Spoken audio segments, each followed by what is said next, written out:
श्याम श्याम श्याम जय जय साई गोपाला श्याम श्याम श्याम जय जय साई गोपाला जय नंद मुकुंदा नंद गोविंदा राधे गोपाला जय नंद मुकुंदा नंद गोविंदा राधे गोपाला जय नंद मुकुंदा नंद गोविंदा राधे गोपाला जय नंद मुकुंदा नंद गोविंदा राधे गोपाला गोविंदा माधवा गोपाला केशवा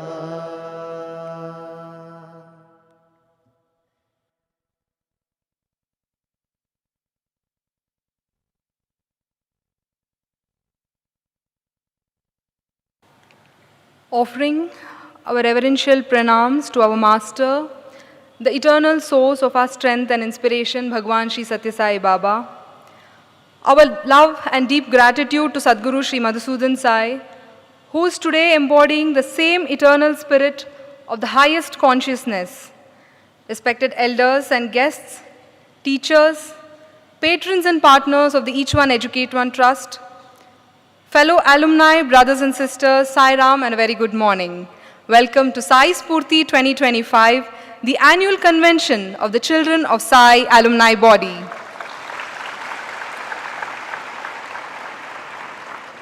What a great occasion this is.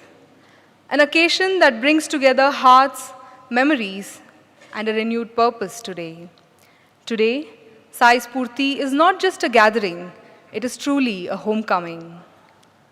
All of us, from every educational institution, Alike, Muddenahalli, Prashanti Nilayam, Brindavan, Anantapur, Gulbarga, Jaipura, and everything in between from Tumkur to Bijapur have come together as one.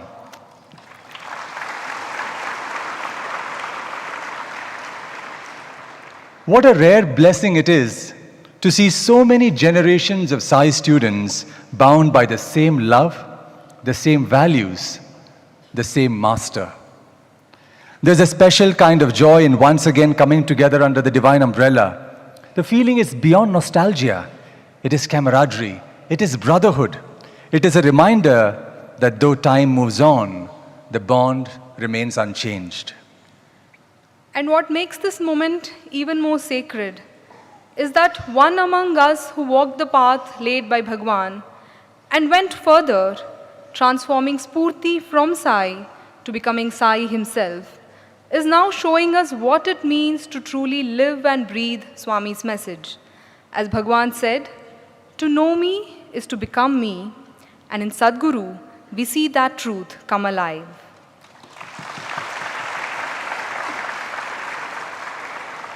As we look around today, the skyline of Sathya Sai Grama itself tells a story, a tale of growth, of vision, of divine grace. So much has changed over the last few years. New buildings rise, new projects unfold, and yet the foundation remains the very same, of love and service. There is a deep sense of pride as we see the next generation of Sai students receiving free, values-based, world-class education just as we once did. Watching them, one can't help but feel that Sai Spoorthi is flowing through every vein of these institutions. With every passing year, new batches are joining the army of Sai, taking on even greater responsibilities than ever, leading fearlessly, serving selflessly. Over the last decade alone, hundreds of our own alumni have returned. Over 150 boys and girls have joined the mission, to directly serve as teachers, doctors, engineers, accountants, administrators, and more. The circle of love, the Prema Parampara continues, carrying forth the legacy of Sai through our actions, our service initiatives, and our very lives to touch and transform many more on the sacred path. We will commence the proceedings with an invocation by a few alumni sisters chanting verses from Brahmananda Valli Suktam, Taittiriya Upanishad.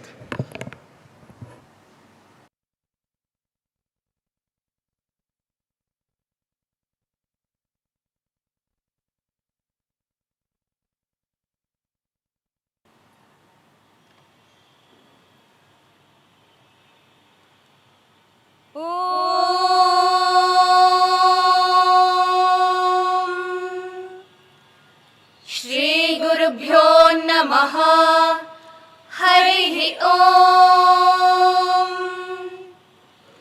सहनाववतु सहनौ भुनक्तु सह वीर्यं करवावहै तेजस्विनावधीतमस्तु मा विद्विषावहै ॐ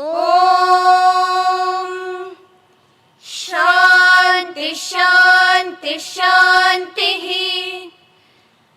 ब्रह्मविदा आप्नोति परम् तदेशाभ्युक्ता सत्यं ज्ञानमनन्तं ब्रह्मा यो वेदनिहितं गुहायां परमे व्योमन् सोऽश्नुते सर्वान् कामान् सः ब्रह्मणा विपश्चितेति तस्माद्वा एकस्मादात्मना आकाशः सम्भूतः आकाशाद्वायुः वायोरग्निः अग्नेरापः अद्भ्यः पृथिवी पृथिव्या ओषधयः ओषधीभ्योऽन्नम् अन्नात् पुरुषः स वा एष पुरुषो नरसमयः तस्येदमेव शिरः अयं दक्षिणः पक्षः अयमुत्तरः पक्षः अयमात्मा इदं पुच्छं प्रतिष्ठा तदप्येष श्लोको भवति ॐ शान्ति शान्ति शान्तिः हरिः ॐ तत्सत् Shri साईश्वरार्पणमस्तु।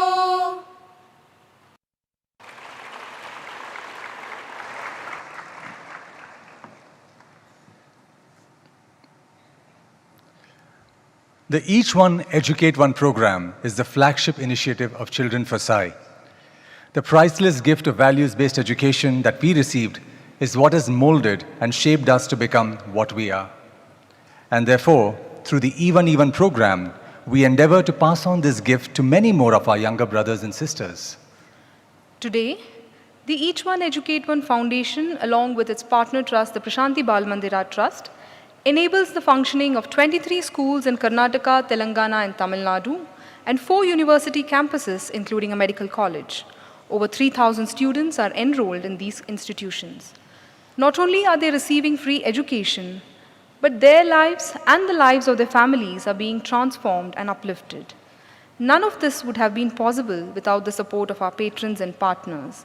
Like every drop makes the ocean, each of your support has been indispensable in enabling us to do what we do.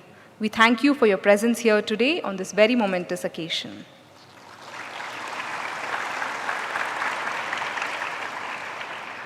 We now invite Brother P.V. Krishnamohan, Trustee, Each One Education Foundation, to present the annual report for the year 2024-25. On completing his MBA from Sri Sathya Sai Institute of Higher Learning, Prashanti Nilayam campus, he gained over 24 years of corporate experience in engineering and automotive sectors. His work with the Tata Group at Telco, Tata Motors and Tata Hitachi, serving in various key roles over a span of 24 years. Brother Krishna Mohan served in Sai organization for nearly 20 years in various capacities in Bihar and Jharkhand. On Sadguru's command, he resigned from Tata Hitachi in 2019 and moved to Muddenahalli permanently along with his entire family. He is a founder trustee of Sri Sai Surya Panchajanya Trust based at Jamshedpur, Jharkhand, which oversees the functioning of Sai Swasthya centers in Bihar and Jharkhand. Mr. Krishna Mohan, please.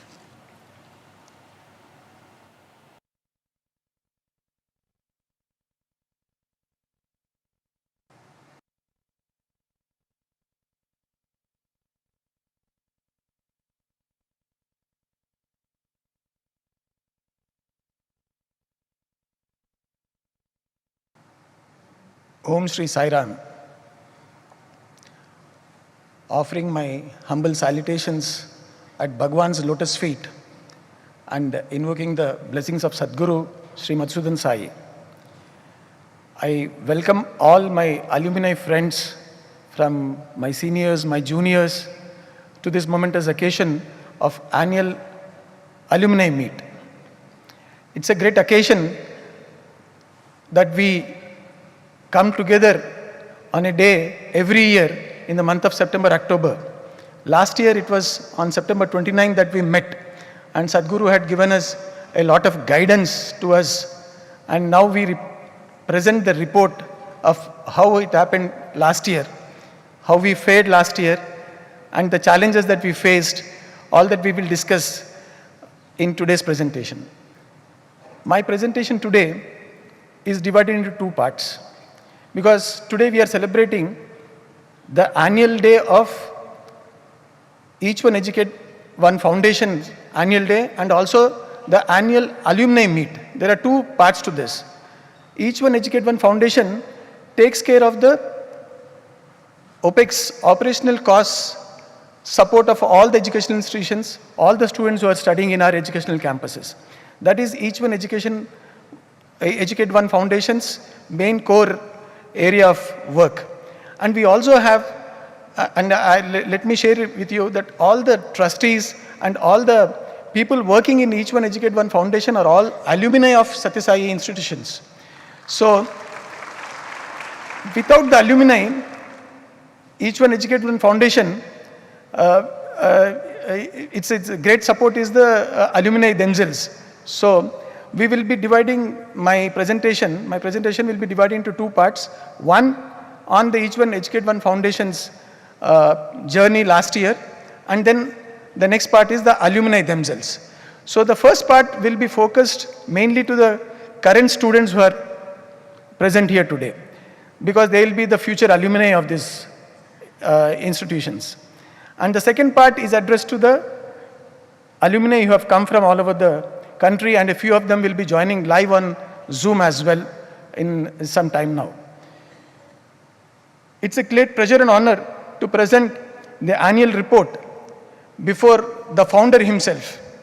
Sadguru Sri Madhusudan Sai is the founder of Each One Educate One Foundation. This was started in 2017, and since then, whatever we have done, I'll be showing you on my slides. You can see on the screens there.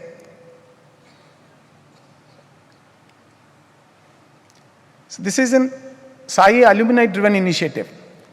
So whatever you see here, you all know, it's a holistic values-based residential education model, integrating worldly knowledge with higher spiritual wisdom. So not only Aparavidya, but Paravidya also is given here. Established and offered in the rural hinterlands, all our campuses are in villages. Imparted absolutely free of any charges. Since 2019, nothing is being charged from the students. That's the unique feature of our educational system. A high quality end-to-end education model from grade 6. In the university, graduation, post-graduation, PhD, medical education is also unheard of anywhere in the world. Medical education is being offered completely free of charge in our institute.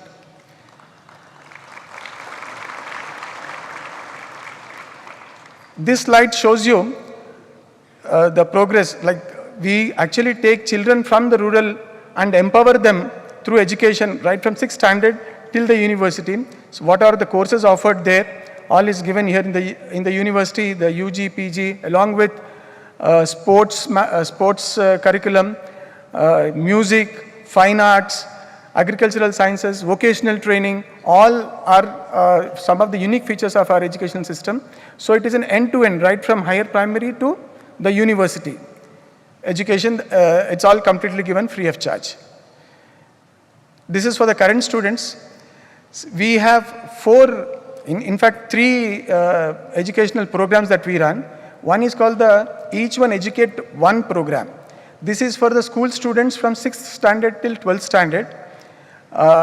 Since everything is offered free of charge to the beneficiary children, so when we go out and Each One Educate One Foundation mainly goes out and meets people and get their support in financial terms. So it is actually, Swami spends almost 1 lakh rupees on each of the current students from 6th to 12th.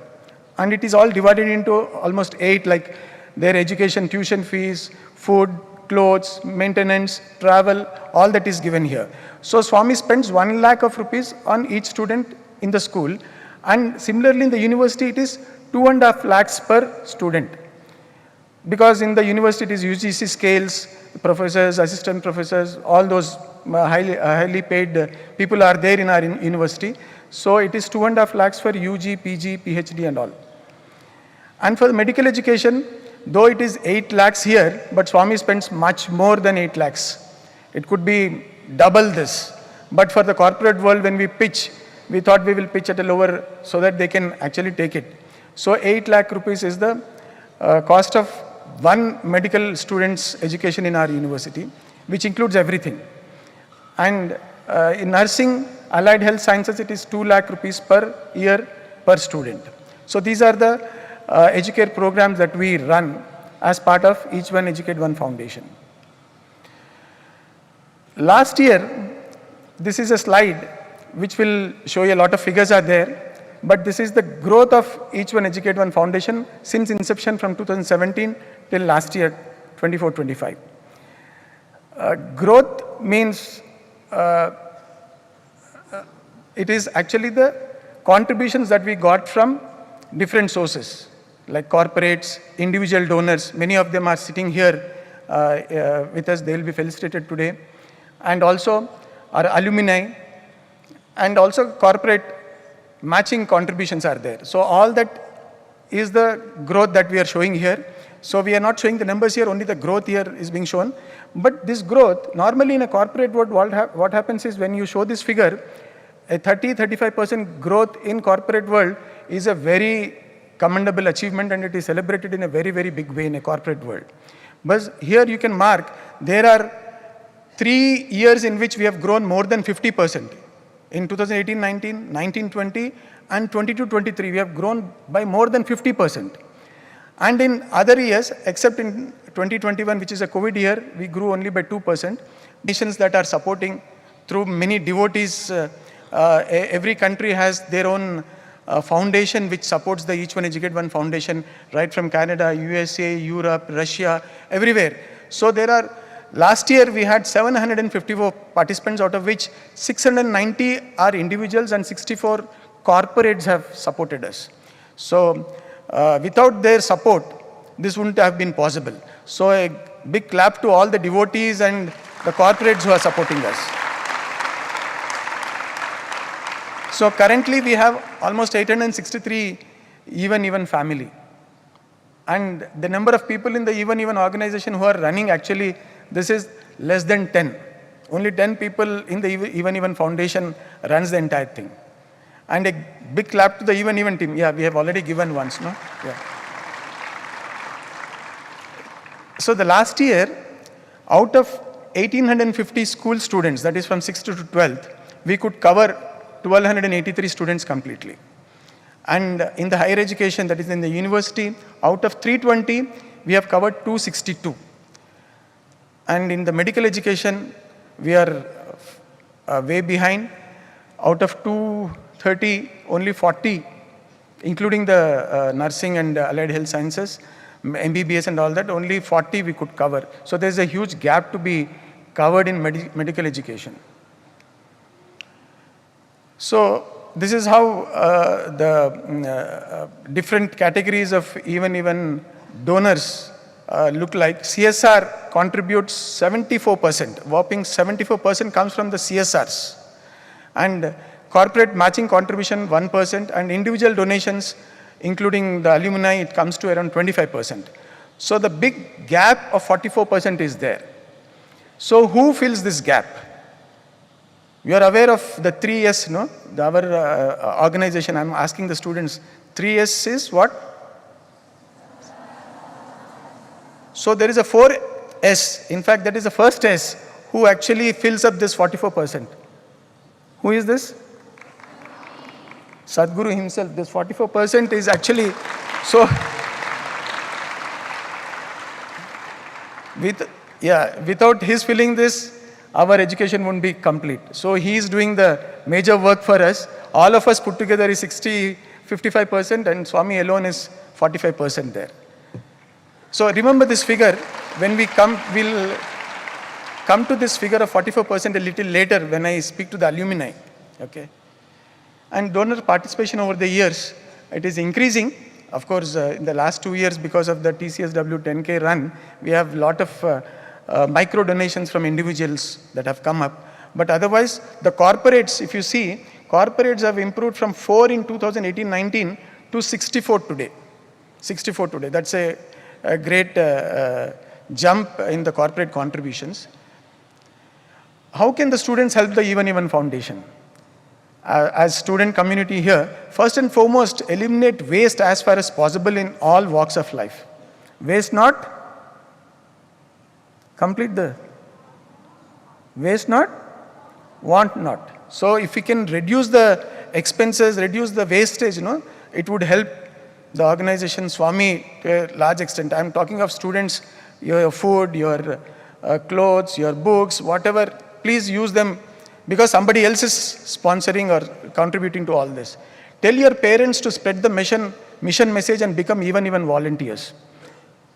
Each parent of the students studying here and the alumni all can follow this and spread the message of Swami's mission. And if your parents are working in some company or a corporate, please refer it to us.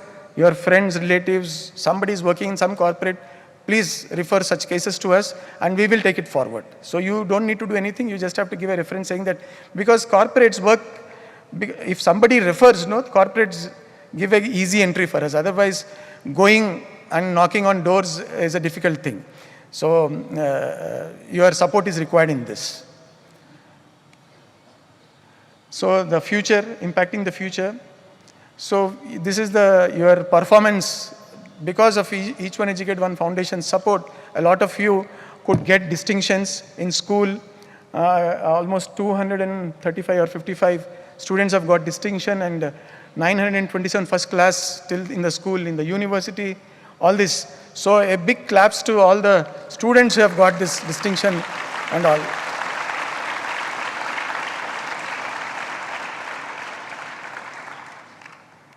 Okay, this is the impact.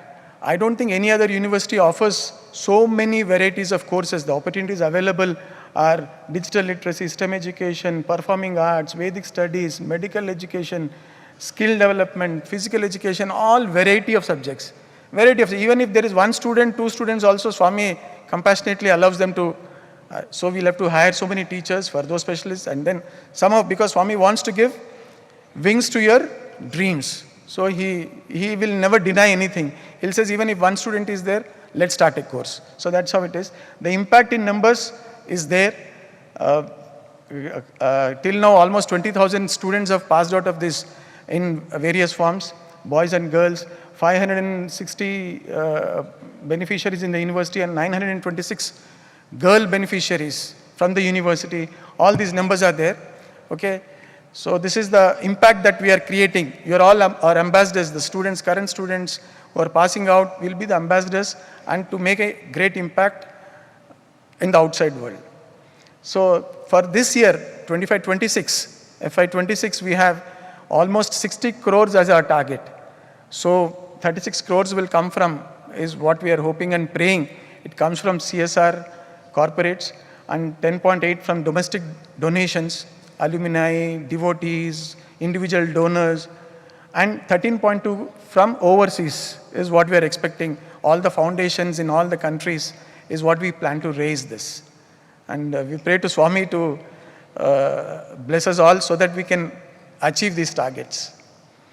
These are the foundation partners, the corporate partners. I just want to put these numbers because from A to Z we have corporate partners supporting us in all these. So somebody has referred to us, we have gone to them and got all this. So many of them you have seen every day on 100 days of celebration that we are happening. CSR Circle of Honor is being presented to all these people on a daily basis. Now this 3S Sarkar Samaj Sanstha, for even foundation, this Samaj translates into CSR partners, individual donors and alumni. So CSR partners, I have spoken, individual donors, yes, there are many who are being felicitated today. Now the alumni is where I want to dwell. All the alumni who have come from different parts of the country. So this is what it is. Swami has given guidance last year in our private session on September 29th. He said, life is a journey that begins with rides and culminate in responsibilities. So Swami has asked us to rise above our rights and contribute and take up responsibilities. Uphold the lineage and preserve the Guru Sishya Parampara. Swami spoke at length on this, how Guru Sishya Parampara used to happen in the earlier years, in the old ages, and how we can actually propagate this year. A significant push for the mission can come from a united alumni body. And my sustainability model, Swami said, is my alumni. So he is depending on all the alumni, the past, the present and the future, as the sustainability model. Okay. Our university has the potential to evolve into a modern day Nalanda. So Swami has big dreams, and that is how he has taken over the chancellorship. So to make one more Nalanda in modern times in Muddenahalli in Sri Sathya Sai University for Human Excellence. So he appealed to all the alumni, make a diligent and disciplined effort to save and contribute back to our institutions. We'll have to save. This is a conscious, it's not only on one Sadguru that we will all depend. We'll all have a great responsibility as the students, as an alumni, that take up this responsibility. And Swami also said, being an alumnus of institutions like Harvard or Stanford is a prestigious honor, but it comes with a price. It is not given to anybody who passes out. You have to pay a lot of money to become an alumnus of these institutions. So Swami is exhorting all the alumni, join our alumni network now and be a part of the growing legacy. It is going to go somewhere else. So we have seen last 10-12 years what has happened, and the next 10-12 years what it is to be. So it is the time to join the alumni network.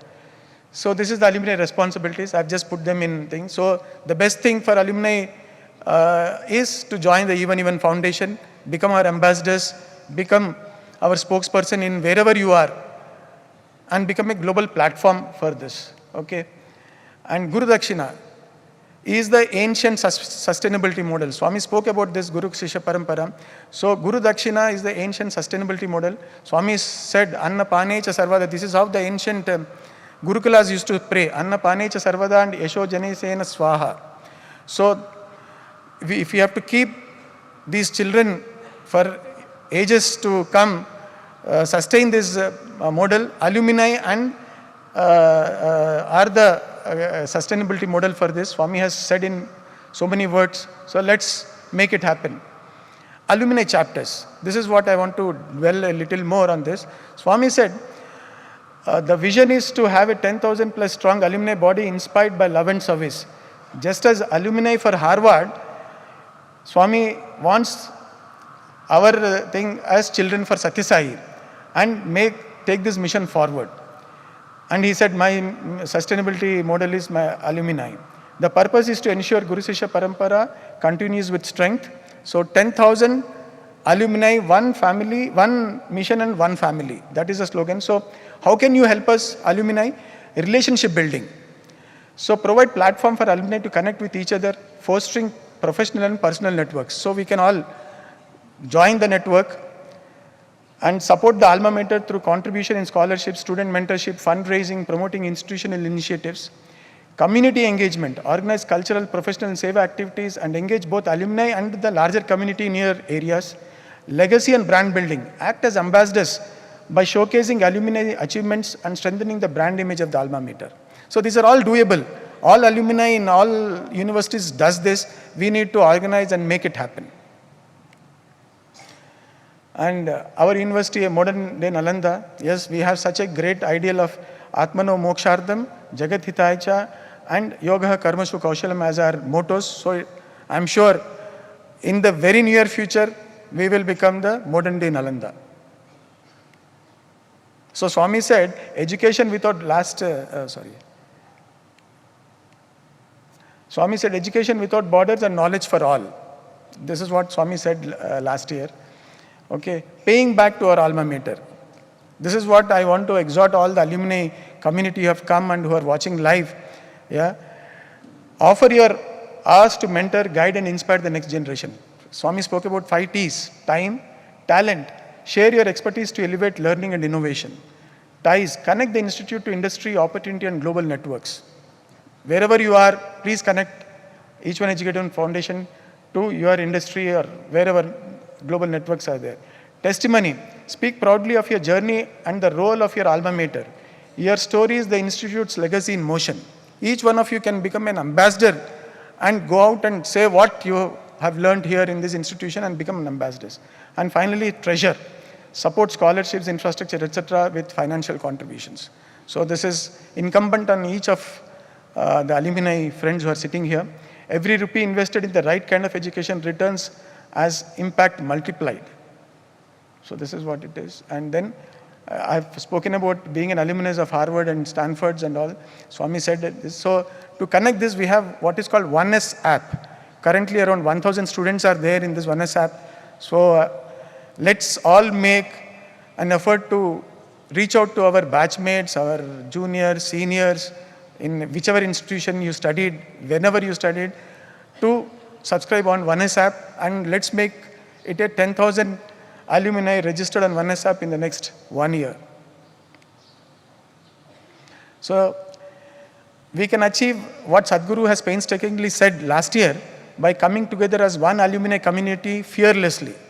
Alumni should not have any fear whatsoever because we have our Sadguru with us.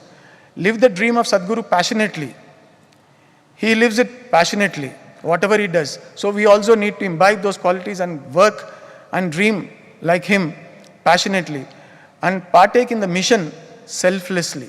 We have to become selfless. There is no other go. We have to become zeros, and this is the only opportunity that we have now. And spread the message of one world, one family shamelessly. So I added one more. Swami is fearless, selfless and shameless. And passion we need to bring in our work. So that is what it is.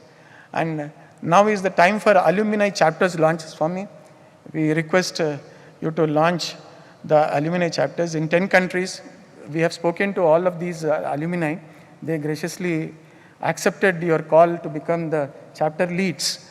In 10 countries, they will be joining us live on the Zoom call as well. 8 states of India, 29 districts and towns of Karnataka, 6 talukas of Chikballapur, and 10 villages in and around Muddenahalli. So I request Brother Bhargav and Bhupal Chidambar to come onto the stage for the launch.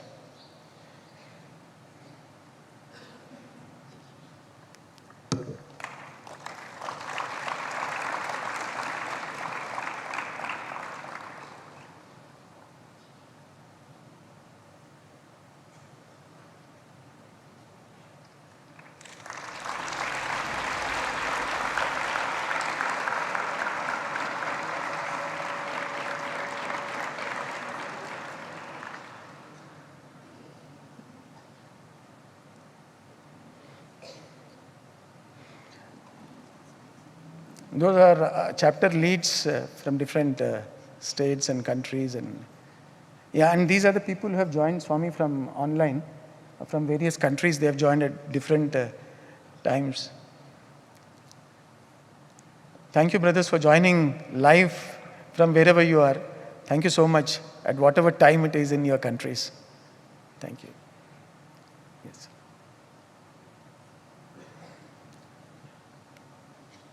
Yeah, these are the alumni chapters that we have. And the next 6 months game plan, the 6 months that we have, I exhort all alumni to reach the alumni registration on OneS app to at least 3,000. Currently, Swami, around 1,000 alumni are on OneS app. So now it is seamlessly working perfectly. So 3,000 alumni, that is the target that in the next 6 months, each one of us have to reach out to our fellow alumni and get it done. Add 50 more CSR partners. Can we do this? One per each chapter lead. One chapter lead, at least one, minimum one lead if they can give. We will try and convert as many. So CSR partners. Add 5 new individual donors from your friends, alumni friends or relatives, neighbors, classmates, schoolmates, office colleagues. Anybody can be approached. This is for helping some faceless and nameless child from the villages that study in our institutions. And yesterday Swami sent me this message. We must mobilize more alumni and connect them to the mission as chapter leads. So more the number of leads, more the number of alumni, and more the beneficiaries can be get benefited. So that's the call to all the alumni. Can we be the squirrels in the Mahayagya and earn our stripes? Yes? Yeah, alumni? Yes or no? A little louder. Thank you. We will all earn these stripes very shortly. Okay. Now I request Sister Shweta and Sister Sai Ishwari to come on stage to get the alumni event planner. We have an event planner and a brochure that to be blessed by Sadguru. Can I ask the AV team to show the calendar, alumni event planner?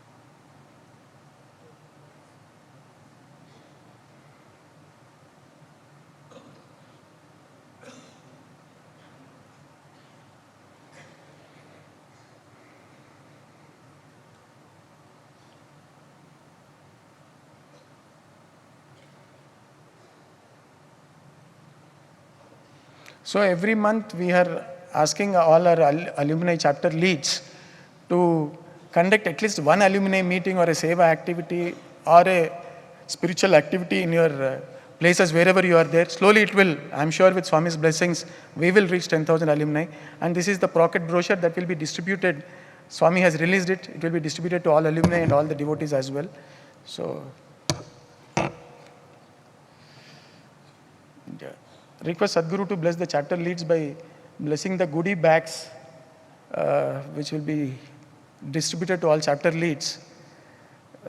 Request chapter leads, both boys and girls present in the Premamrutham hall, to get up and pay their respects to Sadguru. You're all there? Yeah, please.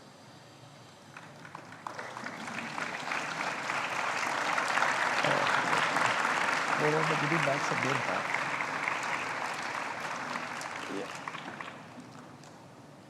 Yeah, we'll get those goodie bags. It's kept there at the back. Thank you, Swami, for giving this opportunity to present and inspiring all of us with your presence. Thank you, Swami.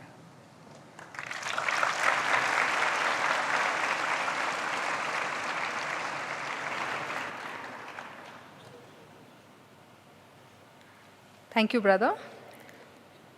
We will now have the alumni pledge, which serves as a reminder of our shared commitment to the mission and values we hold dear. Amrut Kalal will lead us in the pledge. On completion of his master's in economics, he is presently serving as an Upapalaka at Sri Sathya Sai Satyaniketanam Hasan campus. We request all students and alumni to kindly rise for the oath.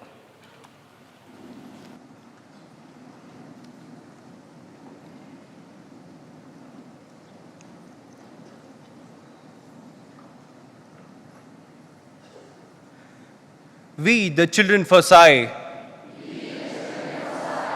are proud to pledge that we will practice the Sai way of life, of service above self, and God above everyone else, for the welfare of the world and our own emancipation. We will wholeheartedly and with all our might further the cause of free values-based education we received by supporting the education of our brothers and sisters of our institutions. We will abide by the Alumni Code of Conduct as our most sacred duty and uphold the honor of our institutions in all situations. We commit ourselves to the path of seva and sadhana on this journey of I to we to he, in which we shall march together as one family of Sai and bring glory to our institutions, our nation, and above all, our beloved Sai.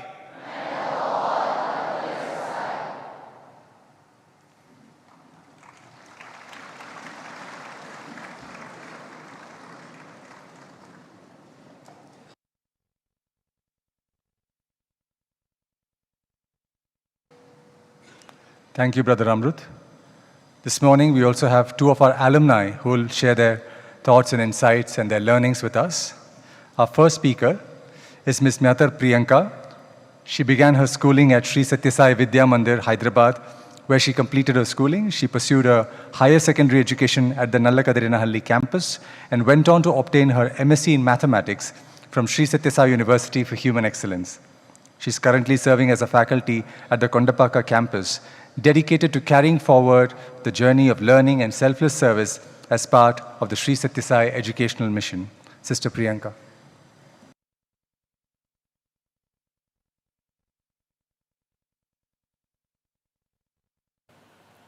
Om Shri Sai Ram, offering my most humble pranams at Swami's divine lotus feet.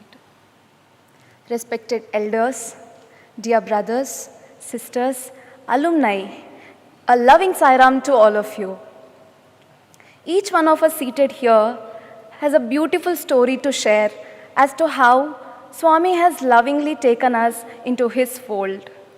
Today, I feel truly blessed to share my journey of nurturing the inner nritya, the balancing of thoughts and emotions through spirituality and staying steady, just like the outer dance, guided by Sadguru, with all of you today. I was born into a simple household in Telangana. My mother is currently working in Hyderabad. I have two younger siblings, a brother and a sister. My sister is currently pursuing her post-graduation in Bharatanatyam.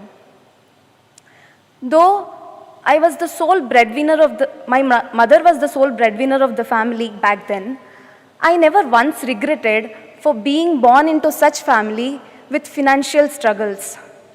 In fact, I now see it as a blessing because it gave me and my sister the opportunity to be part of this great, wonderful, and selfless organization.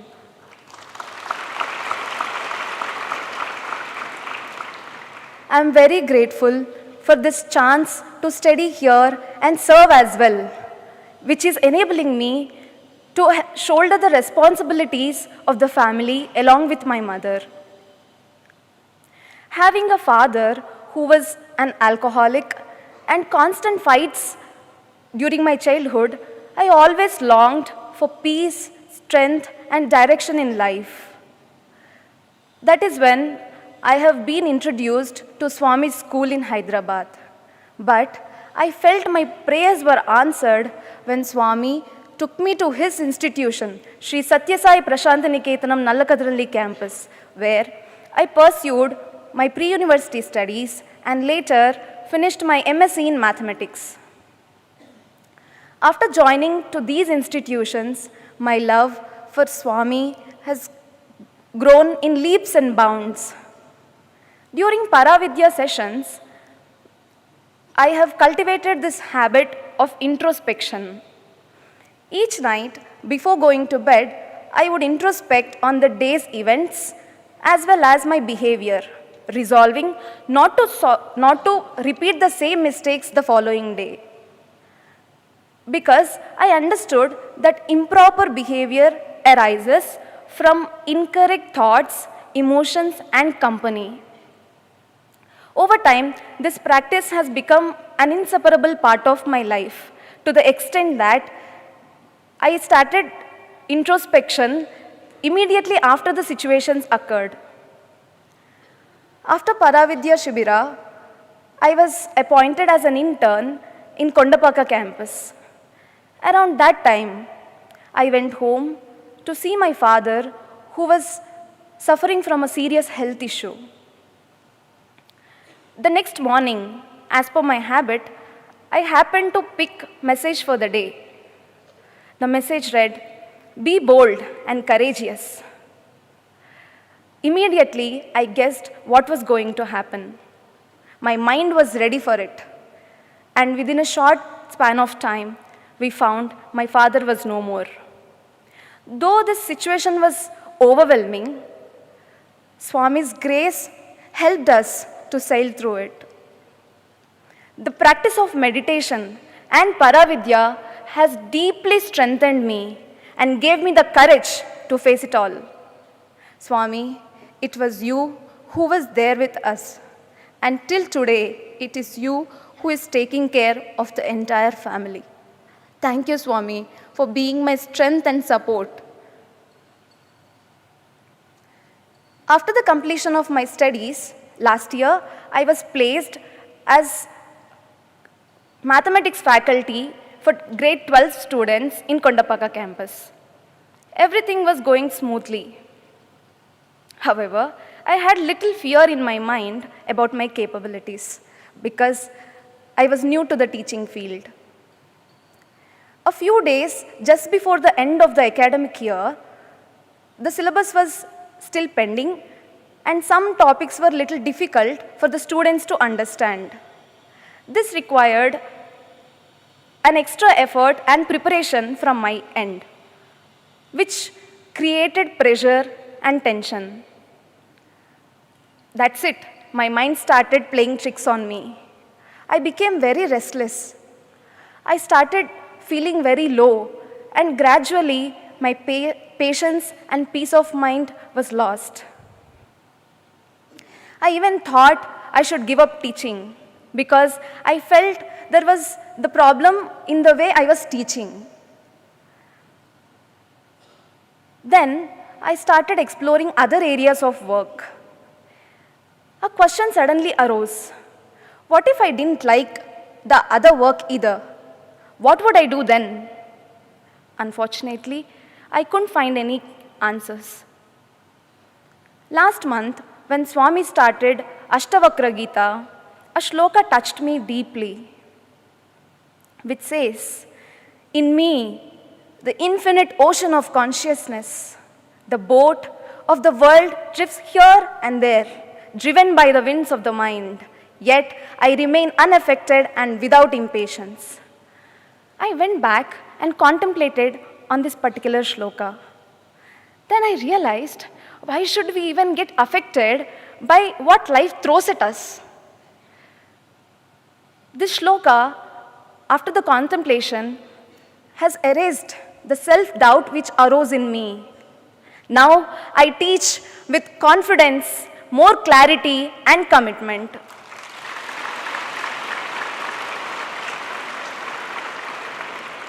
This gentle test which God has put me into has revealed a timeless truth that wherever God puts us, in whichever situation He places us into, it is never by chance, it is always by His will. Just like a seed which is sown in an unknown land, we are called to blossom with faith and effort. I clearly understood that wherever Swami puts us, in whichever difficult situation it might be, we should only learn to embrace that situation in such a way that it leads us only to the ultimate goal. Swami, I consider being part of this wonderful mission as the greatest blessing of my life. It is in your divine presence and loving guidance that I realized how to live with a peaceful mind and a devoted heart. Swami, it's the grace and strength that you have given me is making me stand before this huge audience and address today with so much of confidence within me.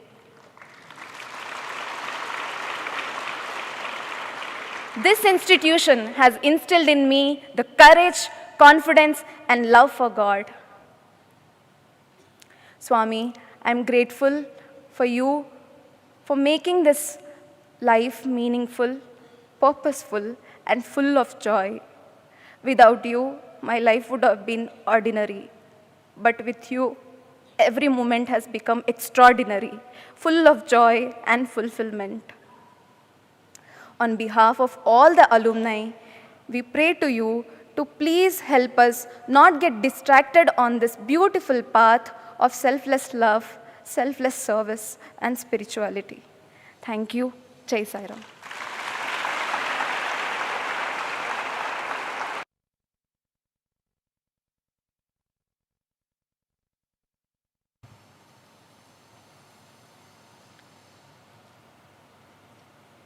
Our next speaker is Dr. Phanindra MS. He completed his schooling at this very institution in 2007, earned his MBBS from the MS Ramaiah Medical College and went on to specialize in the Department of Public Health and Community Medicine from KIMS Bangalore.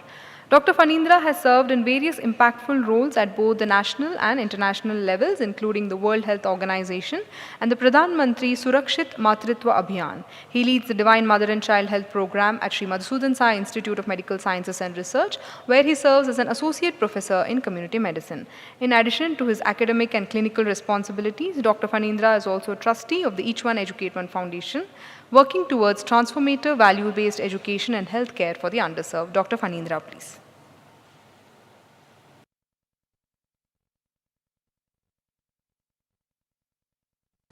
Om Shri Sai Ram. I offer my humble salutations at the divine lotus feet of Sadguru. Respected teachers and devotees, dear alumni and students, my heart fills with joy and gratitude to stand before you all today in the place where my life's foundation was built. 25 years ago, I did my schooling here at Muddenahalli.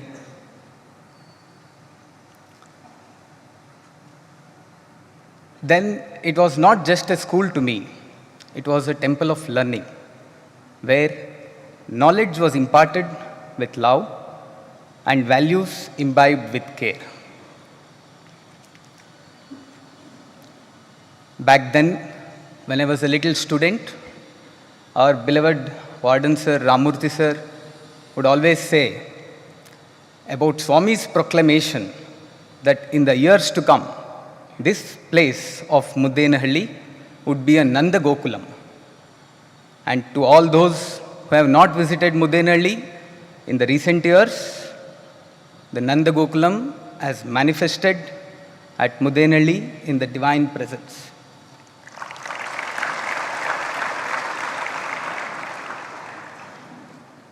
One of the most transformative moments of my life happened to be during my post-graduation days when subtle presence of Swami was being felt at Muddenahalli through Sadguru as then the Madhu brother. I had multiple opportunities to take Swami's blessings and guidance, and Swami had hinted me a couple of times that I would be part of his glorious mission by asking me when I would complete my higher education.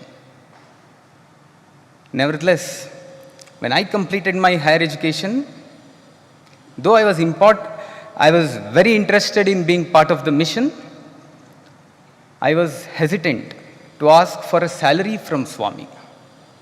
But I had a huge education loan to repay.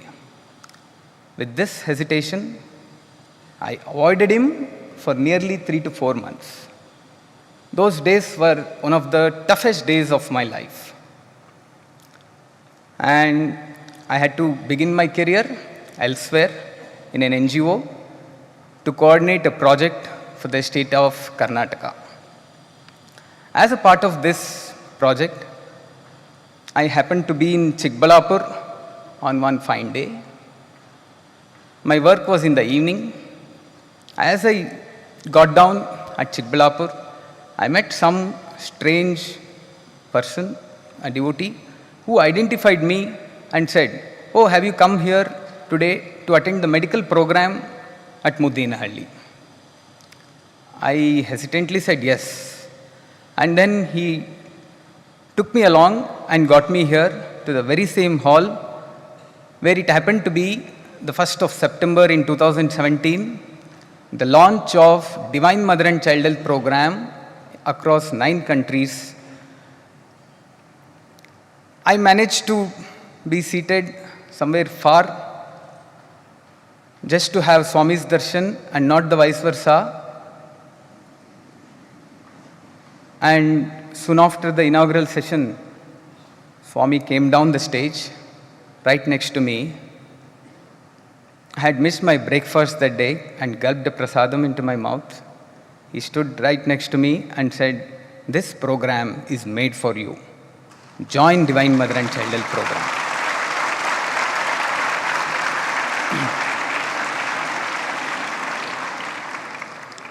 I felt a feeling of a son receiving a responsibility from his father to lead a part of his responsibility.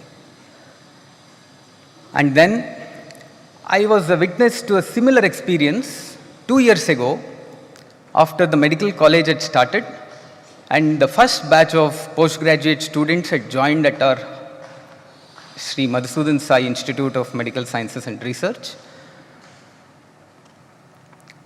Sadguru was abroad. The day he landed here in the afternoon, the very day he sent a word that he is going to meet all the 9 postgraduate students the very evening. Soon after that particular meeting, closer to your house, by the time you complete your post-graduation, I will make one for you. It was the same responsibility that each one of these doctors were going to be shouldered upon, and it would be the same feeling of a son and a father that each one of these doctors would have experienced. Then after I joined Divine Mother and Child Health program, I had my own doubts as to what I would do here without a senior mentor from my specialty.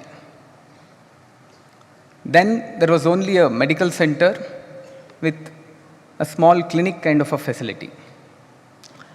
But soon, with simple suggestions, guidance coming from Swami, and we following them, the Divine Mother and Child Health program expanded across the globe, and through my responsibility in Karnataka, in the north, in Gulbarga and Belgaum regions, in the west, till the Chamarajanagar and Mandya regions, spanning over 1,500 villages in a very short course of time, serving thousands of mothers and lakhs of children.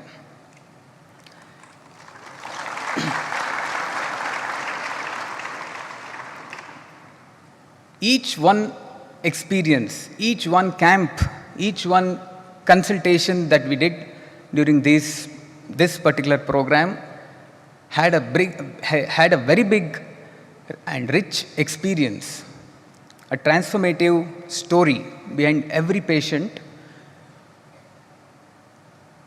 I was a witness to a situation where children are not even aware of the need and norm of our daily life to take bath daily. I was a witness to a situation where pregnant mothers had hemoglobin of 2. I was witness to a situations where children were identified of surgical conditions and not operated for over a decade.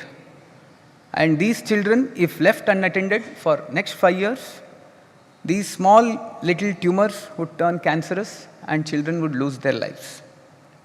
I can still visualize that one child who had a huge bone tumor of the thigh bone expanding from the hip till the knee. The thigh was about to burst open. And this child has been living with this condition for months together. No parents, no teachers, no neighbors, no healthcare workers have been able to identify and suggest them what to be done. Of course, with the help of our senior doctors, we could get those kind of surgeries done at nearby hospitals. If this little camps with a small team of 1 to 2 doctors and couple of volunteers working about 4 to 6 hours a day in a small village with a limited resource setting could identify and transform lives of both the beneficiaries and the medical staff and volunteers. Just imagine, brothers and sisters, what these magnificent hospitals, what this medical college holds for us every minute, 24/7, 365 days. The transformation for both the staff, the doctors, the donors, the devotees, the volunteers, and every beneficiary moving in and out of these temples of healing. During COVID time, I had a privilege of expanding the mission of Sai Sure to young children to support with a complimentary food kind of a product. We visited many villages, served thousands of children, and took feedback from many of these mothers to make sure the product is well accepted and received by the community. One day, we were dressed up, myself and Bharani Prasad. We would travel all the way from Bangalore every day to at least 2 villages to get the feedback. We were dressed up in formal dress, and as we were walking through the village, an old lady crossed by with a doubt that we were representatives from the government. She offloaded her huge basket from her head, removed a cloth, and showed packets of supplementary powders that the government would supply, and told, all of these powders are going to the buffaloes in my village. She said the quality of the products that are being given are not up to the mark to be served to children. And on knowing that we were from a Sai Institute and having shown her the product that we have been given, her eyes were filled with tears. So every little act, every little consultation, every little conversation that we did was a big transformative journey, not just for the beneficiary, but for us. Soon this program expanded and we received interest from the Medical University of Karnataka, and thousands of young doctors participated in this program, and this program turned into a practical training program for all of these young doctors. As they have not seen villages, they have not seen the problems of rural populations. And I can remember one young doctor who had just completed MBBS came to me and said her experience in one remote school after her medical camp, that one little girl from the school, maybe a 10-year-old child, came to her and said, when I grow up, I want to be a doctor like you, and I want to come to this kind of a village and serve the needy.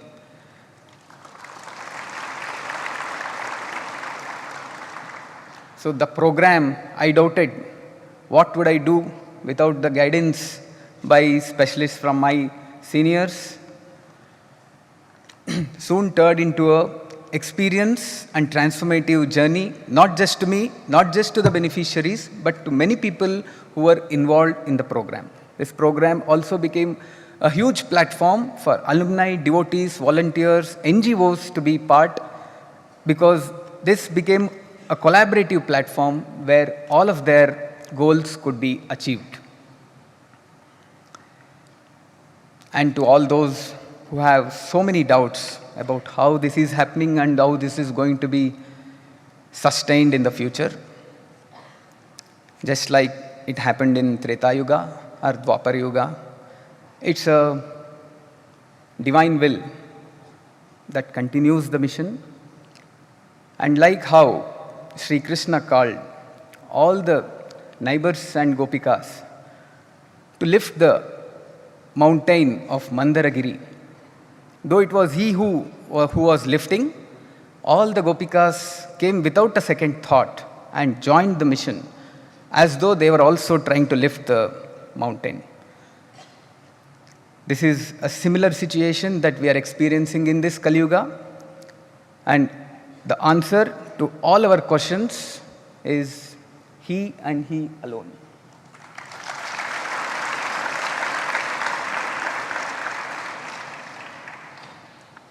With these few words, I would like to conclude and thank Sadguru for allowing me to be part of this glorious mission in a small way, to be a member of this big family of Vasudhaiva Kutumbakam.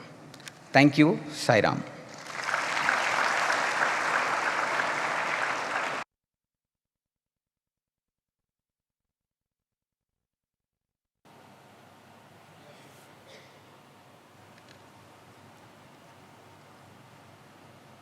Thank you, Brother Phanindra, for sharing these beautiful experiences and your personal journey. As part of Sai Spoorthi, we continue a cherished tradition to pause, reflect, and offer our deepest gratitude to those who shaped our lives. Our teachers have been our guiding lights on our journey, lighting the path with their wisdom, love, and quiet dedication. They have taught us not just what to think, but how to think, not just how to achieve, but how to be. Through the Guru Vandana program, today we honor and celebrate two remarkable educators, individuals who have gone far beyond the call of duty. They have not only imparted knowledge, but have selflessly devoted their lives to service across our educational campuses. Their unwavering commitment to nurturing and uplifting generations of students stands as living proof of transformative power of values-based education. Today, as we express our heartfelt gratitude, we also remind ourselves that behind every student who shines, there stands a teacher who believed. Firstly, we honor Srimati Revati Ramachandran, Director, Nada Gurukulam, Sri Sathya Sai University for Human Excellence. An acclaimed Bharatnatyam dancer, a dance guru and choreographer, she propagates the Melatur Bani of Bharatnatyam. Through the Kala Sadhanalaya Institute, which was founded by her in 1987, she pioneers the cause of educating and training students in art, culture, and Indic education. While serving as the director of Kalakshetra for 5 years, from 2018 to 2023, she underscored the institution's foundational principles and revived the legacy of the institution's visionary founder, Mrs. Rukmini Devi Arundel. She is also a dedicated researcher and scholar who has won several prestigious awards, such as the title of Kalai Mamani by the government of Tamil Nadu, Bhagavata Mela Nataka Pitamaha, Arsha Kala Bhushanam, Indian Fine Arts Society Award, and South India Fine Arts Award, to name a few. In response to the divine command of Sadguru, she took on the responsibility of leading the Nada Gurukulam. Under her mentorship and direct training, students of the performing arts stream Bharatnatyam are blossoming into their true potential, honing and perfecting their latent talents. We will now have a brief video on Srimati Revati Ramachandran. The video, please. Mrs. Revati Ramachandran, a devout disciple of Swami Dayananda Saraswati, and of Guru Mangudi Dorairaja Iyer. Mrs. Revati Ramachandran is an Advaitin at the core and a devoted classical dancer who brought alive the essence of pure Bharatanatyam in Nritya and Natya. When she was a small girl of 8 years, she majestically entered the realm of classical dance as divinely designed to be tutored by the revered Maestro, Guru Mangudi Dorairaja Iyer, who was a master in the Melatur style of Bharatanatyam. The master's approach revitalized the Shuddha Nrityam, and he chose the most deserving disciple, Revati, to bestow this sacred art. Alongside Bharatanatyam, she also honed her Nattuvangam skills under the guidance of Guru Bhagavatulu Sita Rama Sharma, learnt Veena under the tutelage of Srimati Kalpagam Swaminathan, and practiced Kuchipudi under the renowned Guru Vempati Chinnasatyam. In fact, she is also a sportswoman who captained basketball national championships and thus demonstrated her agility and strength on the playing field in tandem with grace and elegance on the dancing stage. Kala Sadhanalaya, an institution that was founded by Mrs. Revati Ramachandran in 1987, has grown substantially over the last 38 years, attracting a huge number of students from across the globe to get trained in the Melatur style of Bharatanatyam. She is an ICCR empaneled dancer and has traveled the world over to spread the glory of Indian art forms. With over 50 years of dance experience and having choreographed more than 30 productions, Mrs. Revati is to this day a stickler for perfection, a spiritualist in art, a devotee of her Guru, and more than these, a prodigy born for a greater purpose.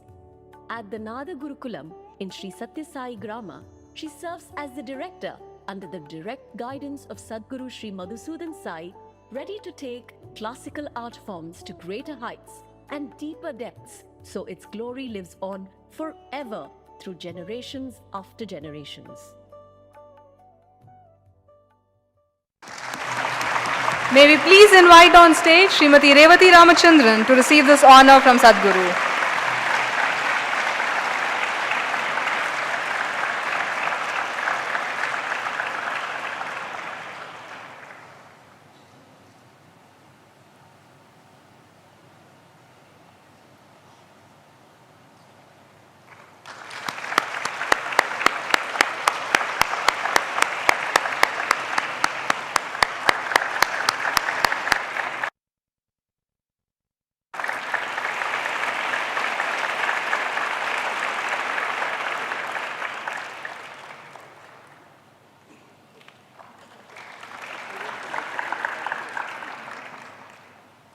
We request Revati ji to share a few words, please.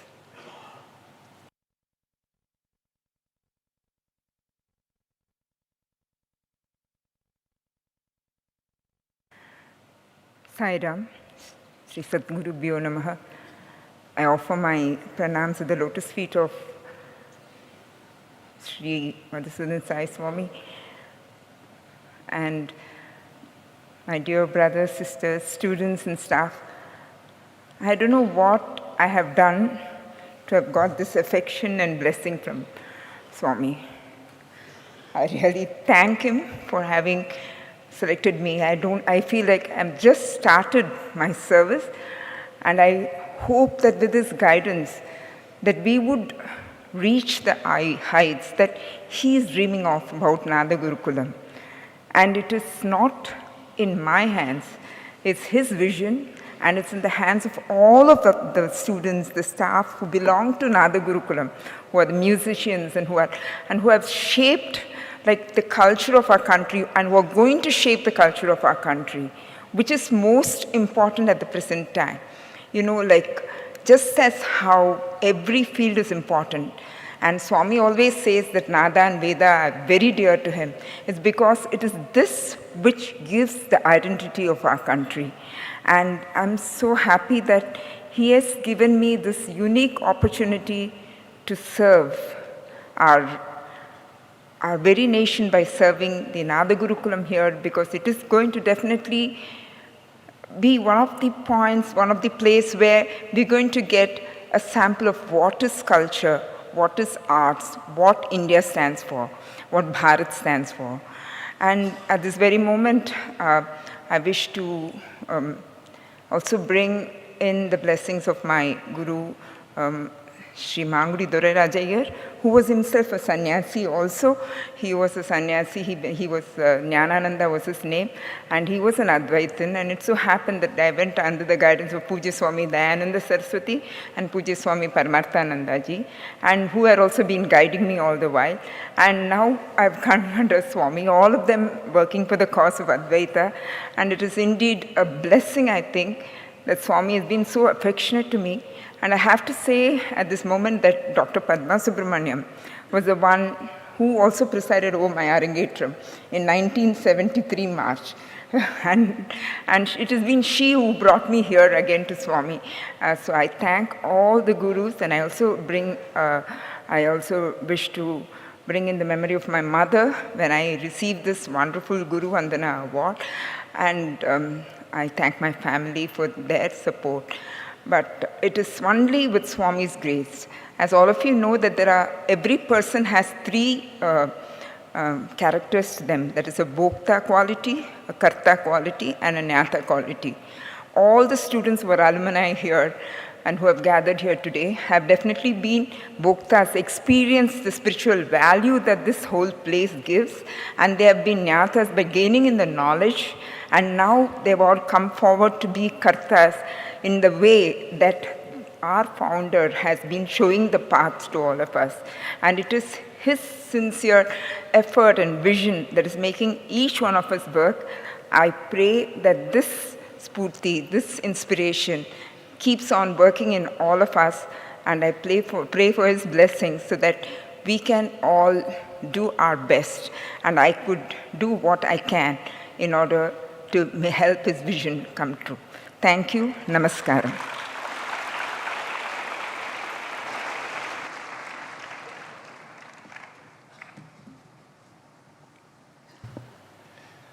Thank you, madam. I'm sure the students of Nada Gurukulam are thrilled that you're at the helm of the institution and are guiding them and taking the institution, the budding one, to even greater heights. Next, we offer our gratitude to Shri J.G. Sridhar sir, fondly known as the Asthana Purohit of Sathya Sai Grama. He stepped into this Tapobhumi in the year 1974 when he first met Shri Madhyal Narayan Bhatt.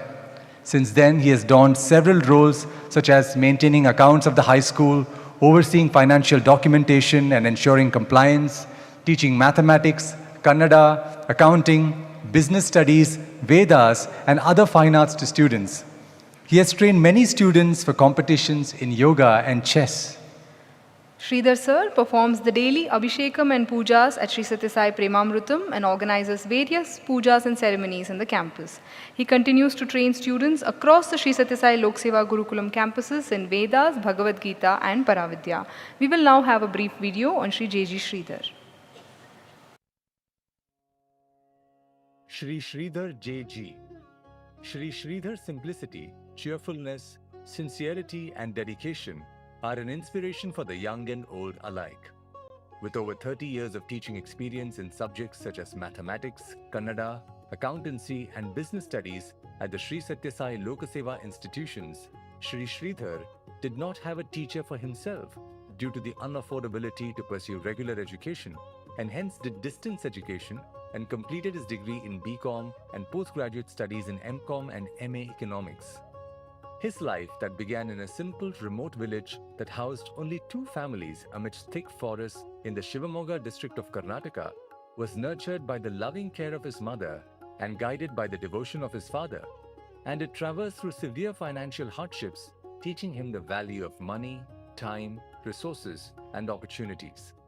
His family values ordained him into the order of priesthood, and hence he has also been serving as the head priest of Sathya Sai Grama, who has performed the groundbreaking ceremony for all the buildings in Muddenahalli, as well as 22 other campuses, apart from teaching Vedas to students and conducting yoga classes for more than 45 years now. He is also a connoisseur of music, and plays the harmonium, mandolin, violin, morsing, keyboard, and veena. Discipline is his second nature. The thirst for knowledge and learning lingers in him like an aftertaste. A simple-hearted, pure devotion for God springs from his childlike spirit, and the spirit he derived from his mentor, Sri Madhyala Narayana Bhatt, and other Tyagajivis is still fresh in his heart. To sum it up, he says with his characteristic smile, "I am the happiest person now. I have nothing to regret, think, or worry." The contentment and satisfaction in his heart radiates through his entire being, and whoever gets to interact with him will also get to catch a whiff of it. The sense of fulfillment that he's left with today itself has stories to tell, lessons and inspiration from it. Respected sir, we request you to please come on the dais as we offer to you a token of our love and gratitude.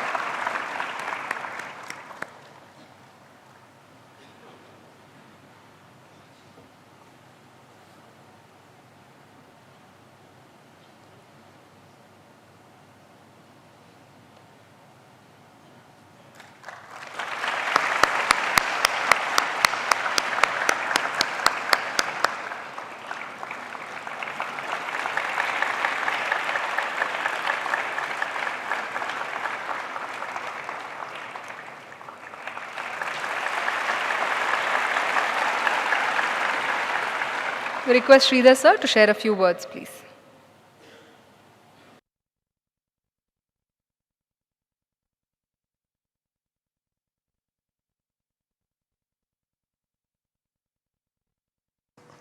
Om Shri Sai Ram. Sadashiva Samarambham Shankaracharya Madhyamam Asmadacharya Pariyantam Vande Guru Paramparam. My humble pronouns at the divine lotus feet of our most beloved Swami, who is not just our guiding light, but the very breath that sustains our journey, the unseen hand that shapes every step we take. Respected elders, dear brothers, sisters, and Swami's most beloved students. Standing here today, receiving this recognition, my heart is filled not with pride, but with deep humility and immense guidance. For I know whatever I have achieved, whatever little good I have done, is not mine. It is Swami's love working through me. This award to me is not a symbol of achievement, but a reminder of the values, ideas, and teachings that our beloved Bhagavan has blessed us with. To love all and serve all, help ever and hurt never. The movement Children of Sathya Sai is doing very divine work, carrying Swami's message into the hearts of young children, nurturing them in love and discipline, and shaping them into the torchbearers of truth and dharma. By honoring humble instruments like us, they are really honoring the spirit of Swami's mission itself. When I look back my journey, I see one golden thread running through it all: Swami's grace. His invisible presence has guided me in moments of doubt, uplifted me in times of weakness, and blessed me with strength to serve. This recognition today inspires me to walk with even greater humility, dedication, and faith.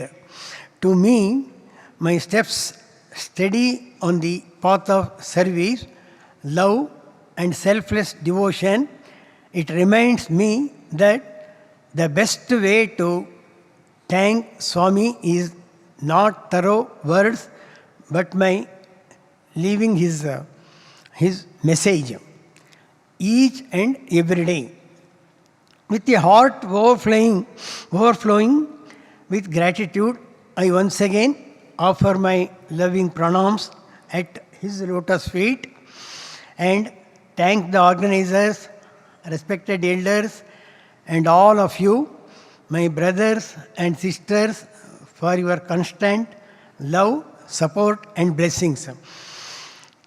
May Swami continue to guide us, guard us, and use as his humble instruments in spreading his message of love and peace.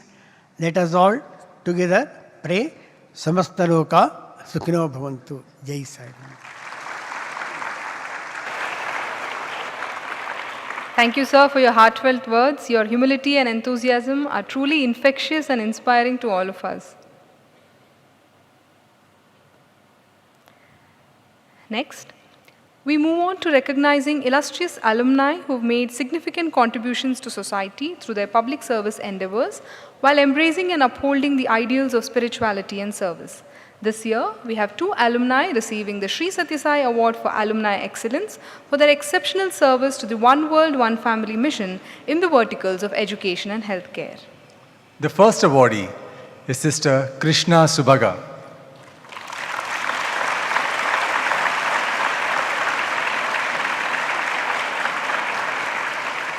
Sister Krishna was brought up in a devout family whose nurturing led her to the divine fold of Bhagwan Sri Sathya Sai Baba in the year 1977. She subsequently joined the Sri Sathya Sai Institute of Higher Learning Anantapur campus in 1990 and has committed herself to a life dedicated to Sai and his work since then in small and big ways. When the most awaited call came in the year 2015 to offer her skills, time, energy, and resources for a higher purpose in the continuing mission of Sai, she accepted the opportunity after a corporate career of more than 15 years as a documentation specialist in the information technology sector. Since then, she has been handling key responsibilities for the One World, One Family mission founded by Sadguru. In her current role as a trustee and administration manager of the Prashanti Balamandira Trust, she is leading the tasks of donor management, national and international travel coordination, CSR fundraising, strategic event planning for high-impact initiatives, and now as a coordinator for all the girls' campuses. We will now have a brief video on Sister Krishna. Sister Krishna Subhaga. Sister Krishna Subhaga found her path to Bhagavan Sri Sathya Sai Baba as seamlessly as a river finds its course to the ocean, maneuvering through harsh and marshy terrain, but unwavering in its goal to reach the destination. Her devout mother played a significant role in leading little Krishna by the hand when she was just 3 years old and showing her the most loving and bewitching presence of the Lord of Puttaparthi, Bhagavan Sri Sathya Sai Baba, while her father played a silent supporting witness to the unfolding of her journey with the Lord.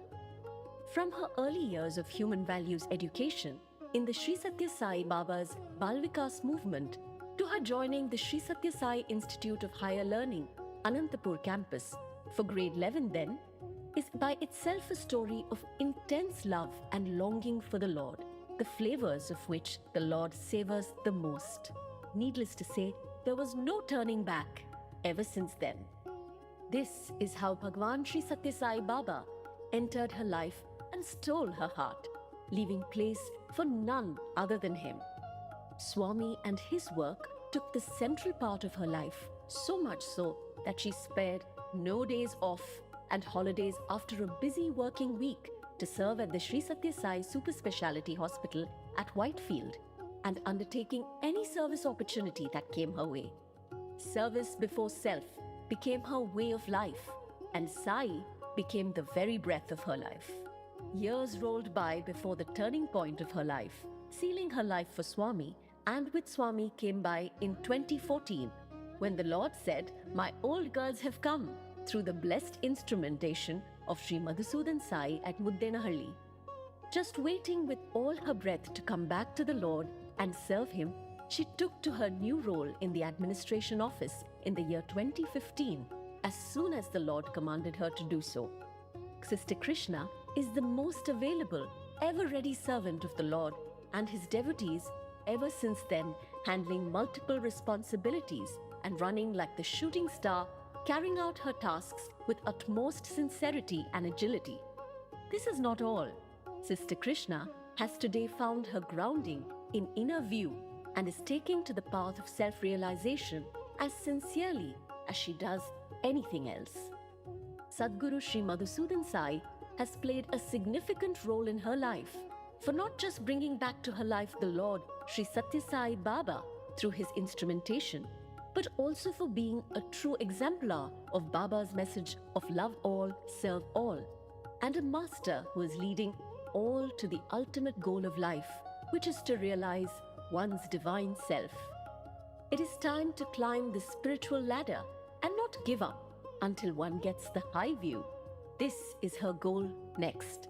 And Sister Krishna, a spirited soul of her own kind, truly reminds us of the saying, good things come in small packages. We invite on stage Sister Krishna Subhaga to accept the Sri Sathya Sai Award for Alumni Excellence.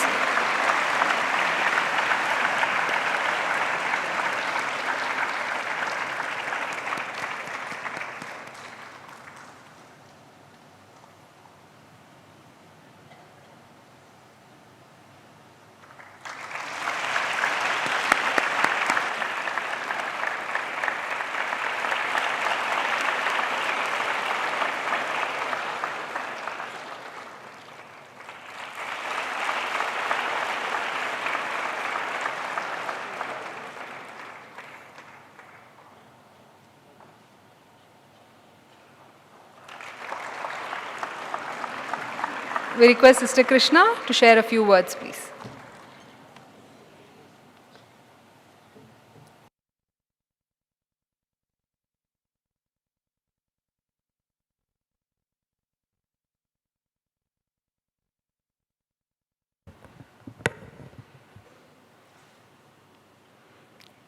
Dearest Swami, respected elders,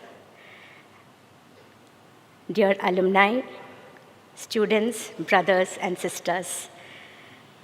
Thank you, Swami, for this wonderful opportunity to be part of this great, glorious mission. Just to put things in perspective, on January 11th, 1991, it was my first sports meet as Bhagwan's student. And on that evening, Bhagwan came to bless the Anantapur students, and some of us were blessed with Swami materializing Vibhuti and giving us. That night, I came across this thought: to whom much is given, much is expected. That kind of set the tone for my life, and in a recent interaction just last week, Sadguru said that all of us who are part of this mission are here because of prepaid grace. So whatever we do, how much ever we do, we will never be able to settle that account. Swami, we all pray that we remain able, convenient, and stable instruments for you to use us in the way that you choose. Karishye vachanam tava.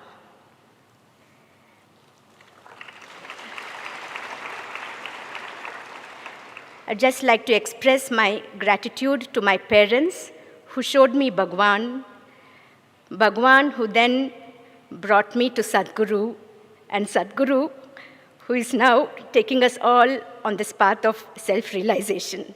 Thank you, Sai Ram.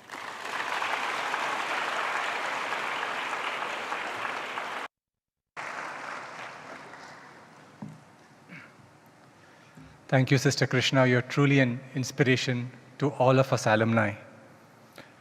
The next awardee is Mr. Ashimao Datta. He joined the Sri Sathya Sai Primary School at Prashanthi Nilayam for his grade 1 and continued all the way until Masters in Business Administration. He served at the Sri Sathya Sai Super Speciality Hospital in Whitefield and thereafter continued his professional career in various corporates until 2021. During this time, he received multiple awards, the notable one being the Excelsior Award at Bajaj Finserv, which is the highest of its kind.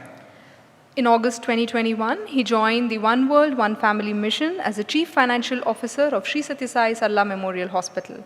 Since then, he has been handling the accounts, insurance and CSR functions of the Financial Services Department. A gifted tablist, he has been blessed to play in the Divine Presence both at Puttaparthi and here at Muddenahalli. Recently, in July 2025, he was awarded the Rising Star CFO of the Year at a corporate event. We will now have a brief video on Brother Ashimavu Datta. Brother Ashimavu Datta. The Mr. Cool, as he is popularly known, Brother Ashimavu Datta is a person whose life was soaked in the love, wisdom, protection and guidance of Bhagwan Sri Sathya Sai Baba when he joined the sacred precincts of Baba's school as a tiny tot in grade 1 and left the educational premises as a grown-up young MBA graduate. No doubt he's a Mr. Cool because throughout his educational journey of 17 years with Sai, he has constantly witnessed and experienced the Lord's omnipresence and omnipotence. Why fear when I am here, says Baba. And this faith and assurance led Brother Ashimavu later on in life as well. In the year 2021, when Sadguru Sri Madhusudan Sai beckoned him to join the mission of Sai full-time, he immediately moved lock, stock and barrel along with his family and accepted the responsibility to serve at the finance department of one of the wings of Sadguru's healthcare mission, the Sri Sathya Sai Sarla Memorial Hospital, as its chief financial officer. Brother Ashimavu's watchwords are, give your best effort and leave the rest. When things are in control, there is no need to worry. When things are not in control, why to worry anyways? Always adopt a solution-oriented approach to any situation. Enjoy what you do to bring out the best in yourself. Do whatever it takes, and enough is never enough when one works for the Lord and the welfare of the larger humanity. Working under the divine guidance of Sadguru Sri Madhusudan Sai and inspired by the way Sadguru walks the talk, Brother Ashimavu is enlivened every passing day to do more, do divine and be divine. We request Brother Ashimavu to please come on stage and receive the award from Sadguru.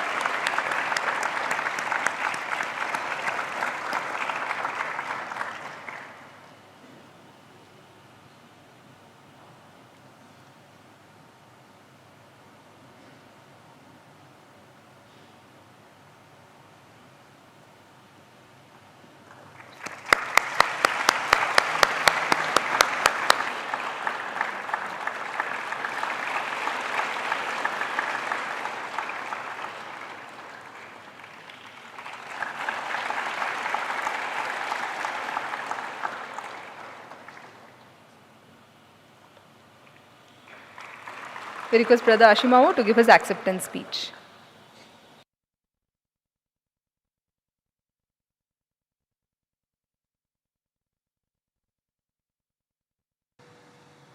Om Shri Sai Ram. I offer my most humble pranams at the lotus feet of our beloved Bhagwan Sri Sathya Sai Baba and our most wonderful Sadguru Sri Madhusudan Sai. It is indeed an amazing day to be here on the Alumni Day, and welcome to all my alumni brothers and sisters who come here for this wonderful occasion. I am very grateful for this honor conferred upon me, although I don't know if I am deserving of such grace. This award is a testimony to the fact, even if you do your work silently, there is the eternal witness which undoubtedly knows the right time for the right thing to happen. At this point, I would like to fondly recall and remember my mother's insistence when, as a young boy of 5, she wanted me to join Bhagwan's institution. She visited Puttaparthi just once and said, my boy, he has to study here. And Sadguru graciously acknowledged this fact when he appointed me here right in this premises. It is because of her that I'm standing here today. The rest is history, as every stage of my life, from my kindergarten up till now, has been guided by the divine hand of Swami, whether through direct interactions, interventions, or just guiding from within. Having studied in his hallowed institutions from KG to PG, it feels like it was all a training ground for what I am and what I'm doing today. I would also be failing in my duty if I don't thank my fellow team members at the hospital, the finance team who worked tirelessly day and night to ensure that we get the desired results. Be it the accounts department or our CSR team, everyone pitches in as and when it's required. A special mention about our Ayushman Bharat team who work really hard day and night to do what is required of them.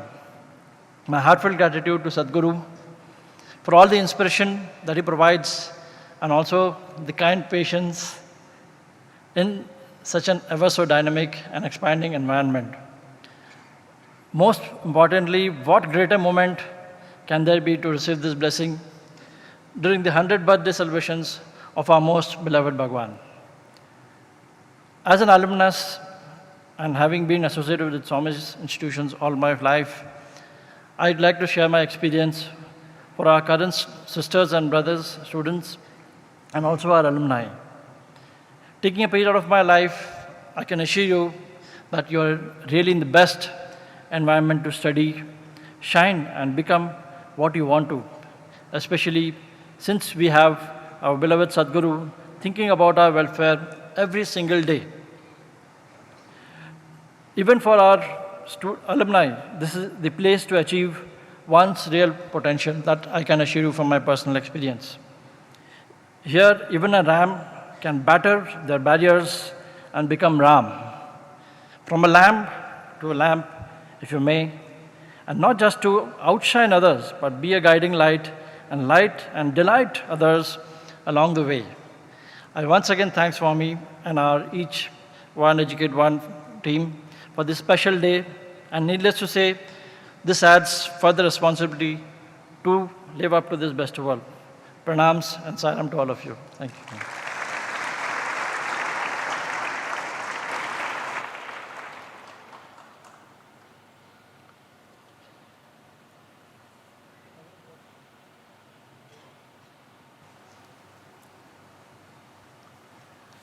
Thank you, Brother Ashimamu. Your journey from KG to PG and continuing to serve in Swami's mission so selflessly, I'm sure is an inspiration to all the current students who have joined this institution at such a young age. Thank you, brother. Over the years, the Each One Educate One program has grown not just with beneficiary numbers, but as a remarkable platform that provides ample opportunities for benefactors to participate. We're also pleased to share that today the program is supported by nearly 100 corporate companies, more than 4,000 like-minded individuals. While all of them may not be here today, we would like to thank some of our patrons who are here with us. We are delighted that you all could join us on this very special day. Together, we are creating a ripple effect of positive change, transforming lives and communities through the gift of education.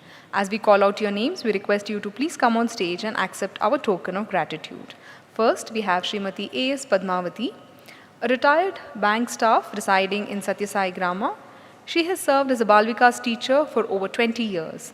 Her journey with the mission began in 2012 with the Annapurna Breakfast Seva, and by 2014-15, inspired by Sadguru, she began supporting students' education.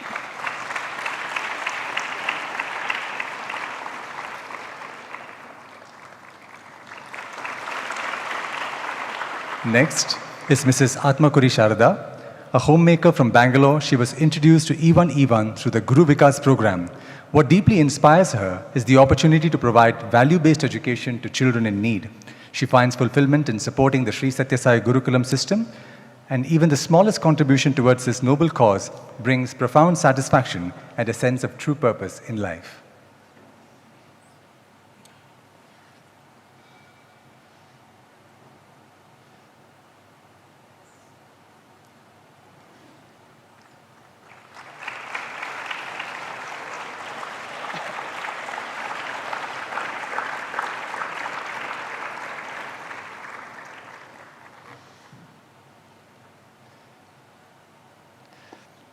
Dr. Abhinita Hostota. Dr. Abhinita Hostota is a professor and head of the Department of Dermatology at the Oxford Medical College Hospital and Research Centre, Bangalore.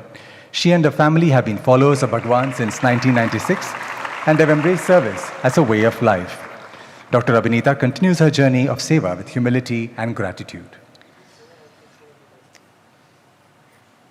Ms. Tunisha Mehrotra is a poet and writer with a deep interest in metaphysics and holistic healing. Guided by Bhagwan Baba since the tender age of 4, her spiritual journey took a profound turn during her first visit to Muddenahalli in December 2014, where she instantly recognized the divine presence in the subtle. Deeply inspired by Sadguru, she considers it as a blessing to witness the unfolding saga of the divine mission. Next we have Sri Bhushan Anant Belwalkar. He is a mechanical engineer by profession. We request Mr. Anand to please come on stage. He has been serving as a workshop foreman at the Government Polytechnic in Ratnagiri for the past 32 years. His first visit to Muddenahalli and Sadguru's satsang became a turning point in his spiritual journey, and he feels immensely blessed to be connected with the mission. He is accompanied by his wife, Mrs. Swati Bhushan Belwalkar.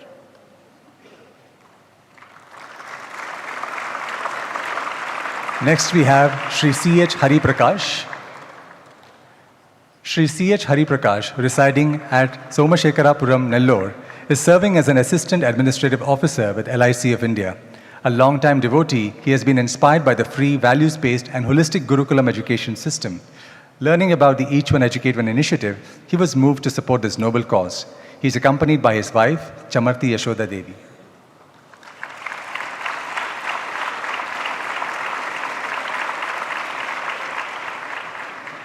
Next we have Sri Jagdish Govind Kharvi. Mr. Jagdish Govind Kharvi is a resident of Bundar Bhatkal and a civil engineer by profession. As a dedicated member, he has been actively involved in various service activities, extending his support to both the Karwar and Udupi campuses. For the past 7 years, he has been a regular supporter of the Each One Educate One Foundation. Next we have Sri Uday R. Prabhu, a resident of Bhatkal. He is a retired staff member of the Canara Bank. Deeply committed to service, he has been actively involved in RSS activities in Bhatkal, and he has also dedicated himself to various seva initiatives. He's been associated with the Each One Educate One Foundation for the past 8 years, extending his help towards seva activities in the Karwar campus. Finally, we have Dr. Ram Mohan, who heads the diabetic department at Sri Madhusudan Sai Institute of Medical Sciences and Research, and he also oversees the newly inaugurated screening and registration block. He served in the Indian Army with distinction for 23 years, holding various postings across the country. In 2021, answering the divine call, he chose to retire from the army as a lieutenant colonel and dedicated himself to service at the hospital. Today, we're also delighted to honor Dr. K.S. Rao, Executive Director at the American Academy of Financial Management, India, a distinguished leader with over 3 decades of experience in the mutual fund industry. We're especially grateful to Dr. Rao for his latest work, the Retirement Planning Manifesto, a timely and practical guide to the most overlooked aspects of life after retirement. In a gesture of deep compassion and commitment to education, Dr. Rao has dedicated the entire proceeds of this book to the Each One Educate One Foundation, supporting the cause of providing free, quality and holistic education to underprivileged children.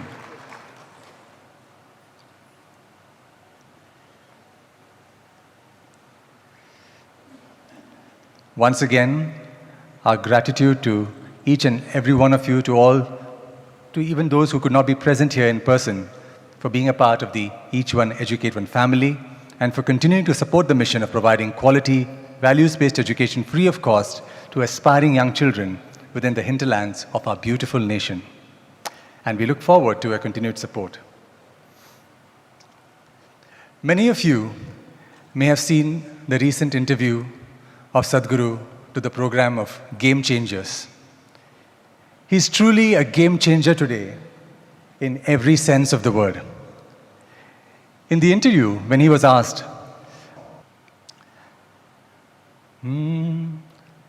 सूरज ना बन पाए तो बन के दीपक जलता चल, फूल मिले या अंगारे, सच की राह पे चलता चल, सच की राह पे चलता चल, प्यार दिलों को देता है, अश्कों को दामन देता है, जीना भी क्या जीना है, जो औरों को जीवन देता है, मधुबन खुशबू देता है.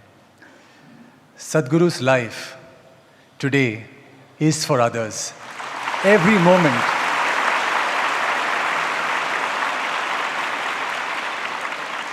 he has indeed transformed from a shining life, from a shining lamp to a blazing star that is engulfing all of us with its brilliant effulgence and boundless compassion. It fills our hearts with profound joy and gratitude to celebrate Sai Spoorthi in the presence of Sadguru Sri Madhusudan Sai. Because for all of us alumni, this moment carries a very special significance. Because today Sadguru, who was one among us who walked the same corridors, prayed in the same halls and drew inspiration from the same eternal master, is today our guiding light. Through his life and work, he has shown us what it truly means to walk in Swami's footsteps.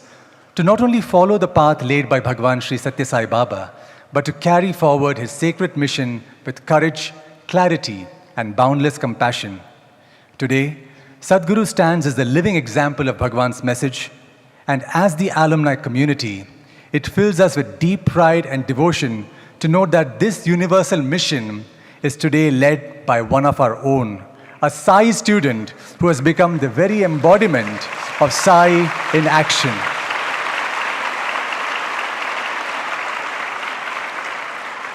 With reverence and deep love in our hearts, Swami, we offer our gratitude and take this blessed opportunity to offer our love and gratitude, our inspiration, our Spoorthi. We call on stage Dr. K.P. Sai Leela and Dr. A.R. Raghupati to offer a token of our love on behalf of all students and alumni of all the educational institutions inspired and led by Bhagwan Sri Sathya Sai Baba and Sadguru Sri Madhusudan Sai.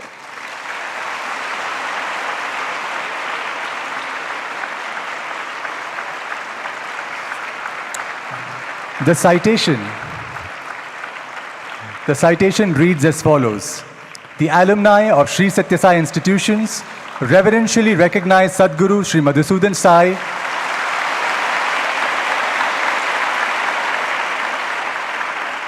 as the greatest alumnus of Bhagavan Sri Sathya Sai Baba's sacred educational mission. We come together to honor one among us who has ascended to become one with the divine, whose life stands as a towering tribute to the Advaitic teachings of our beloved master, Bhagavan Sri Sathya Sai Baba, from the hallowed halls of our alma mater to the global stage where he now leads with compassion and conviction.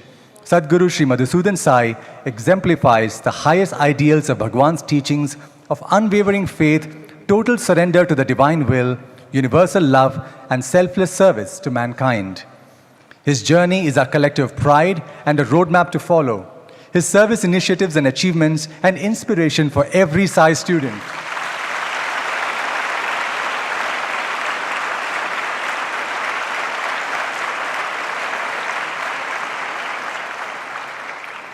Nutrition for the undernourished, education for the underserved, healthcare for the underprivileged, global humanitarian leadership espousing the ancient Indian adage of Vasudhaiva Kutumbakam, spearheading the One World, One Family mission that serves needy and neglected communities in 100 countries worldwide. Most beloved Bhagwan, my humble pranams at your lotus feet and fellow pilgrims unto his lotus feet. I have no words to express my happiness and also my gratitude for Bhagwan for giving this kind of a chance. I only remember so many things which I should say is only expressing my gratitude to you, Swami. And I just want to share one small incident which probably the students who are studying now will understand. That is way back when I was a student. I remember the girls used to get less chance than the boys. And once when Swami came to the campus at Anantapur, we just told him, Swami, you're so partial. You're giving chance only to the boys and not to the girls. And then he said, he looked at us very, very, very mischievously. And then he said one thing at that time, which I keep remembering very often nowadays. He said that, you know, Bangaru, when I will come as Prem Sai, I will give more chance to the girls. Then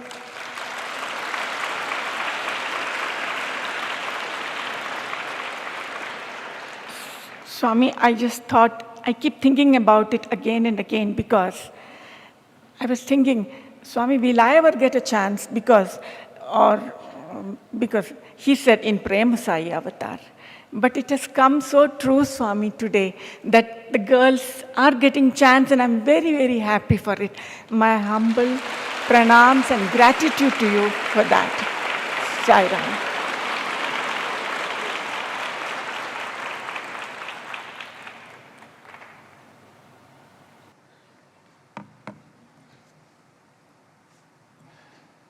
As the nation looks ahead to Vikasit Bharat, Sadguru has shown us the path to true nation building through free education, free healthcare, and proper nutrition. The same pillars that built our lives must now build our country. This is our opportunity, our responsibility, to take the Spoorthi that we received and give it back multiplied. Because Sai Spoorthi is not just about remembering what we have received. It's about realizing what we must now become. On behalf of everyone, we pray to Sadguru to bless us with his divine message.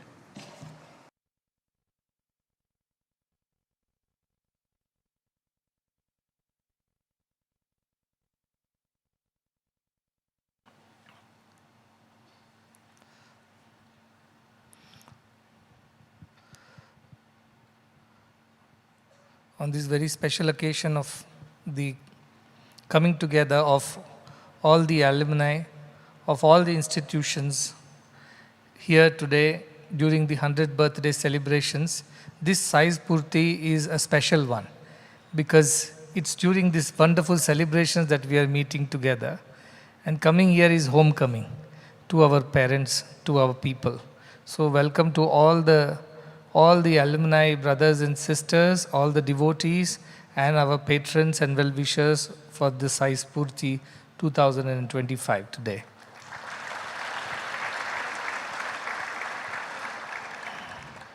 They say home is where the heart is. I'm sure you have homes everywhere in different cities, in different towns and countries, but your heart is here. And that is why this is the true home.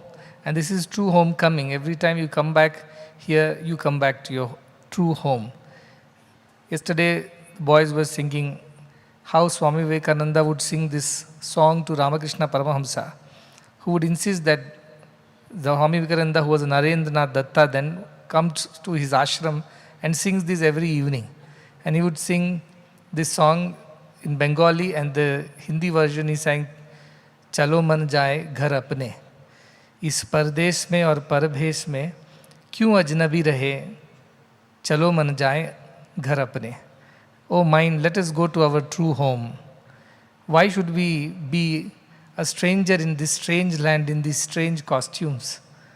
Let us go back to our real home, is what the song says. And Ramakrishna Paramahamsa used to appreciate that song very much. A similar song was also created for a drama in Puttaparthi, when I was also a part of that drama as a student. And there was a version that says, Chal re man apne dham. Oh mind, let us go back to our true home. The same song in different lyrics. And Bhagavan used to love this song, so much so that every day when the practice would be there for the convocation drama, he would come in the morning after the bhajans to Purna Chandra auditorium and watch the practice. And he will only sit till this scene was there.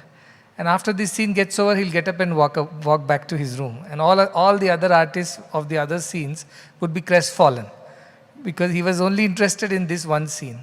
And he would watch it with such great interest.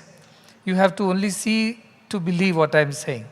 Every day he would have watched maybe 40 times, but every time he would watch, he'd watch as if he's watching it for the first time. With so much interest and detail, and nobody should disturb him. He's completely immersed in it. That was the kind of love that he had for this scene and this song. And the most beautiful part of this scene was that Swami Vivekananda, who was then Narendranath Datta, comes to Ramakrishna Paramahamsa seeking some divine blessings from the Mother Kali for the prosperity and peace of his family. He had just then lost his very renowned father, who was an advocate, and then he realized that his uncle and relatives had kind of stolen away all the wealth that belonged to them. In a way, cheated them. Now his mother, sister, brother, he had nothing, and they had a mountain of debts to clear.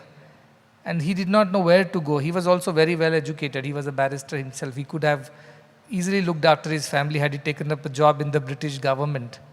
But he decided to come to Ramakrishna and say, please help me because I cannot find my direction. And Ramakrishna Paramahamsa would play with him because he would say, why you are asking me? Ask the mother, she gives. And he would send Narendranath Datta into the altar and pray to the mother goddess for your wealth and whatever you require for your family. And Vivekananda would go inside, stand in front of the statue of the Mother Kali in Dakshineshwar, and all he can ask, he can bring himself to ask is, give me bhakti, jnana and vairagya. Amake bhakti dao, jnana dao, vairagya dao, he'll say. Please give me bhakti, jnana and vairagya. And he would forget all the problems of his home and go back again. And when he'll come out, Ramakrishna would ask, did you ask the mother for whatever you wanted? He would say, I forgot. I just couldn't remember. And they will play again. The mother and Ramakrishna say, they will tell, oh, go back again. You're a fool. You should have asked it. Go back and ask her again. And he would go again, but end up asking the same bhakti, jnana and vairagya. The third time it would repeat. And Swami would watch this with such interest because he was so involved in that idea that all one should ask God is bhakti, jnana and vairagya. The rest of it will be looked after as decided by the divine. So 3 times this scene would repeat. Every time would go, Bhagavan will be watching it with such great interest that how now Swami Vivekananda is going to go inside and how he is going to forget the entire thing and he is going to ask bhakti, jnana, vairagya. And once he would come out, Ramakrishna would jeer at him and make fun of him and Swami would laugh. 3 times this will happen and all the 3 times Bhagavan would laugh as if he is watching it for the first time. The joke that Ramakrishna was playing on the Narendranath Datta, he would enjoy that. This scene is so fresh and etched in my memory because the memories of it is so deep within me. And I think this made a huge impact on my personal life too because I realized that when you go to God, you don't ask for other things. You just ask for what the God has come to give. Bhagavan would often say, I've come, I give you what you ask for so that one day you will ask for what I have come to give. I think as students, alumni, staff, devotees, the journey begins by asking what we want from Bhagavan. Give me education, take care of my family, give me a good job, I should be able to look after my people, I should be able to do this, do that, and so on and so forth. And he would say Tathastu to everything, very good Manchidi, all right. And we would get everything. But there has to be a time in our lives when the transition happens, when we come to ask what he has come to give. That is the transition I think this Sai Spoorthi 2025 is talking about. Those days are over when we asked what we wanted. Now we must ask what he wants us to ask. And that is bhakti, jnana, vairagya.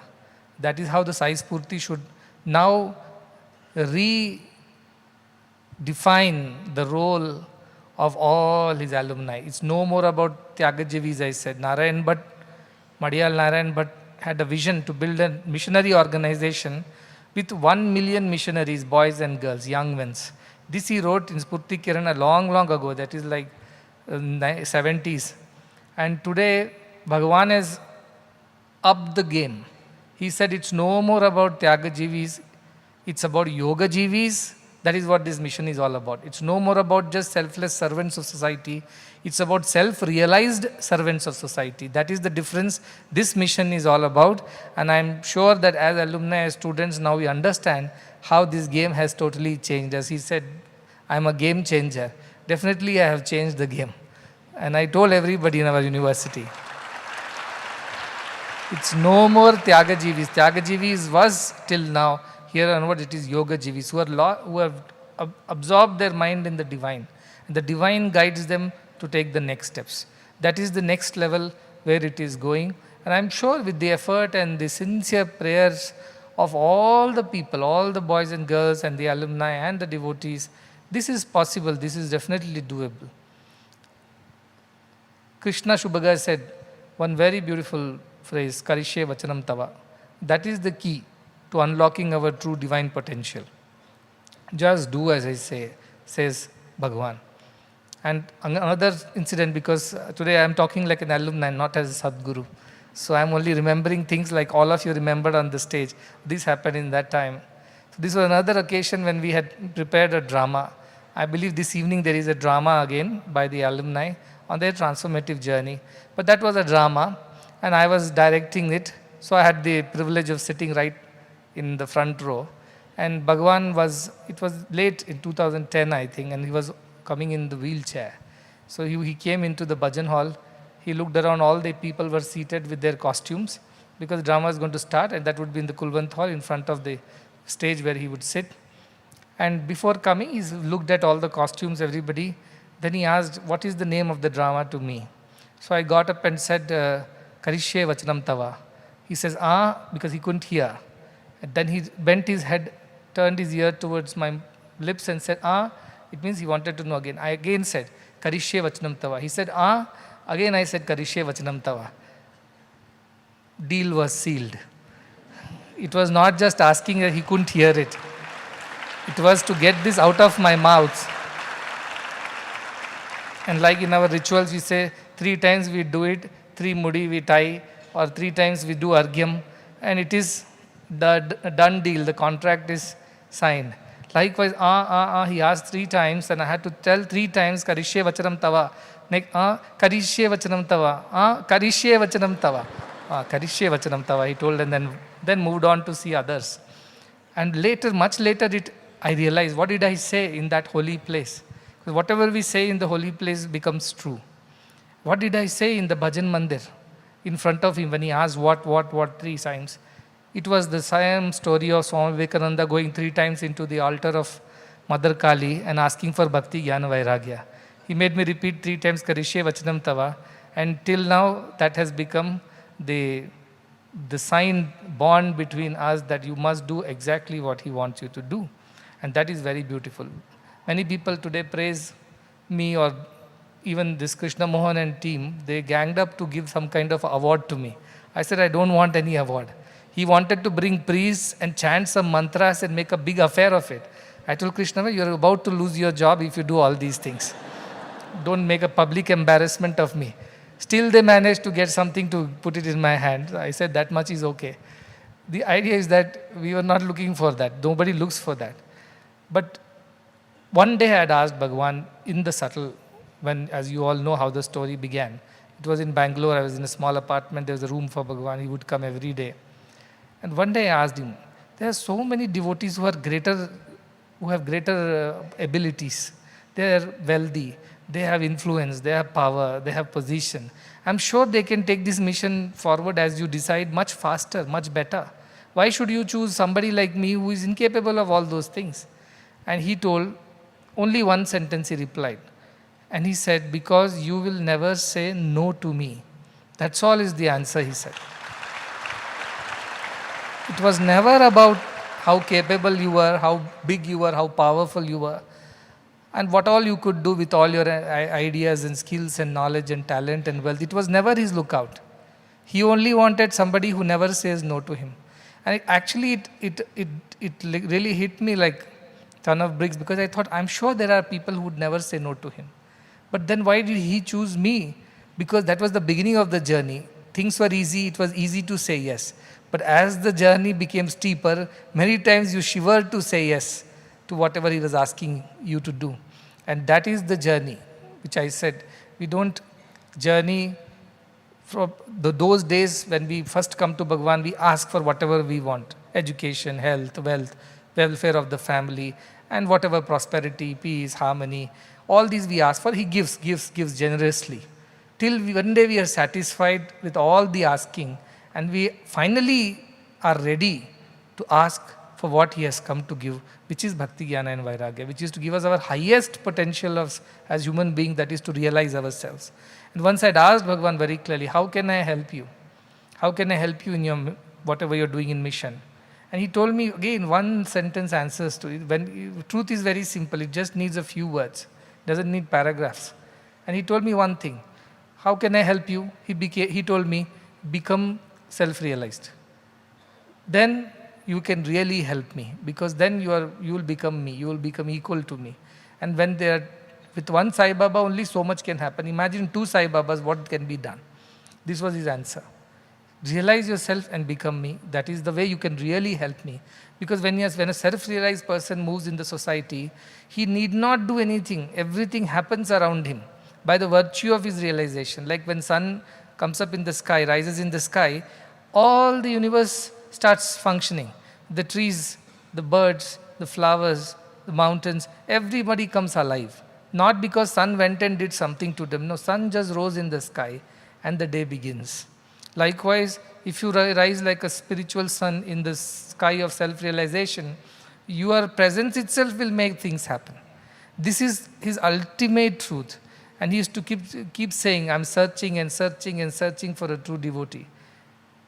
But this is what it means by devotion. Devotion means giving all of yourself to the divine, like the river becoming the ocean. There is no two left after that. That is the only way we can show devotion and gratitude. It is not a big ask. And when I told, why did you put me here? He said, because I need to create an example. That was the other answer he gave. Because if you bring a Swamiji who has stayed in Himalayas for a long, long time, with a beard and all kinds of paraphernalia, he comes in the society and says, become like me, you also become a Swamiji, you will realize God. Not many takers for such a thing. He even told that my limitation is that I am an avatar. I came down, I descended. So in a way, I have created a distance between me and the seekers, because I am a descent, and everybody takes refuge in this fact that Bhagavan is an avatar, how can we be like him? So they already give up even before starting the journey. But I am creating an example out of the earth, not from the skies. Somebody who is the son of the earth rises to reach the sky, that would be a good example for rest of the world to follow. This is why he told, I am trying to create you. So this journey is this, of rising from our earthly, lower ideas and existence to the heavenly skies of self-realization. That is the ultimate truth. And now in the education system also, it has been made very, very clear. While you will study all kinds of subjects, but that is not the ultimate goal.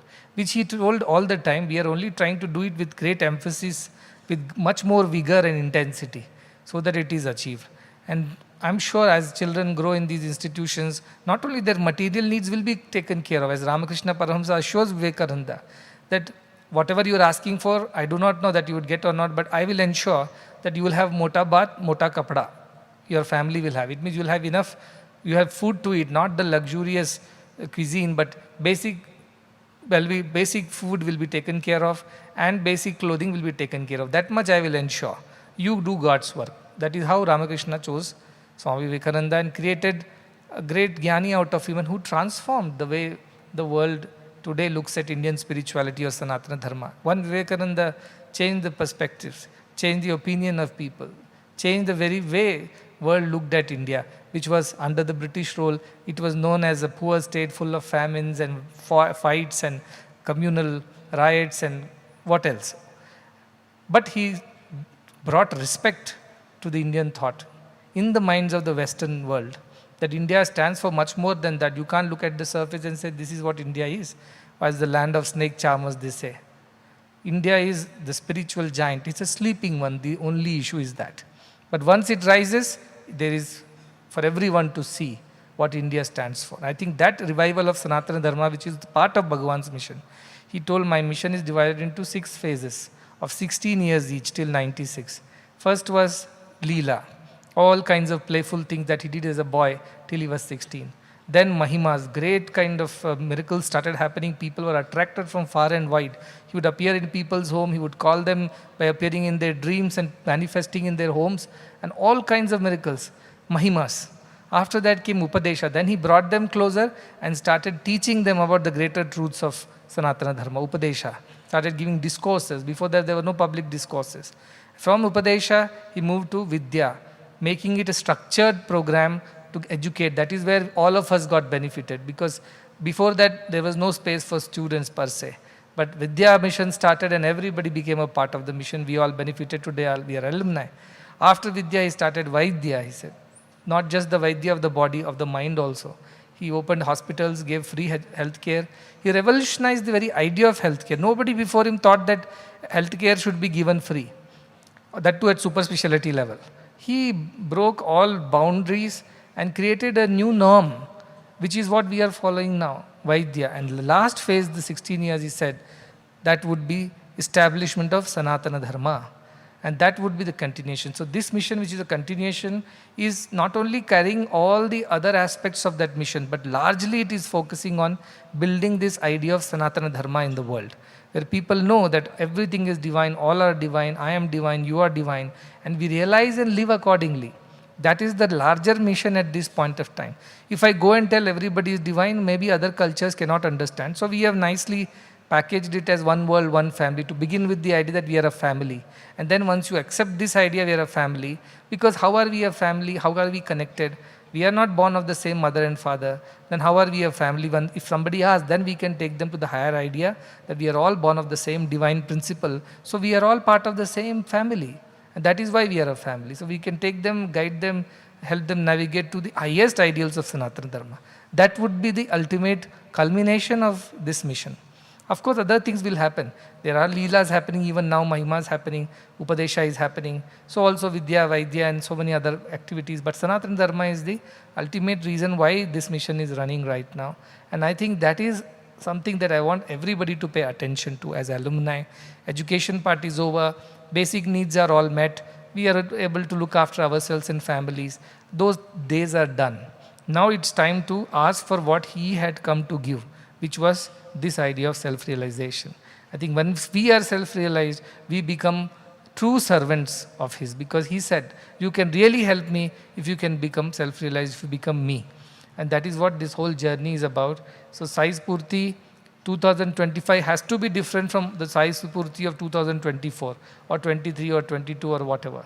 2025 has to be the watershed moment in the alumni mission of Sathya Sai. This is the moment when all the alumni must rise not just as social servants, but as the spiritual servants of the society. Through their life teachings and their workings, they should inspire millions and millions of people around the world. That is my ask. That is what I think alumni fraternity has to do now. Wonderful work is being done on the other side of supporting the institutions. Yes, we have a long way to go, but imagine 10 years ago, even this wasn't there. There was nobody here. In fact, this part of the hall did not exist. Lailila told all the girls are getting better chances. Truly, they're getting better chances. They get the maximum number of gifts, saris, the maximum number of chances now. Equal, if not more. But more of the students in the university are girls. More alumni girls have joined us back into our institutions as faculty, as you heard Priyanka speak a few minutes ago. They have got more opportunities for sure. There is no doubt about it. So all this has happened in the last 10 years, between 2015 and 2025. So many wonderful things have happened. When 2015 people said, what will women do in this ashram? There is no place for them, there is no work for them.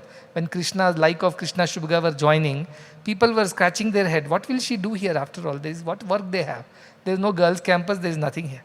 But suddenly you see, it rose to such a huge organization where so many women are involved, and people like Krishna and so many of the sisters of Anantapur are now total integrated part of this mission, and they're taking care of that entire wing so very well.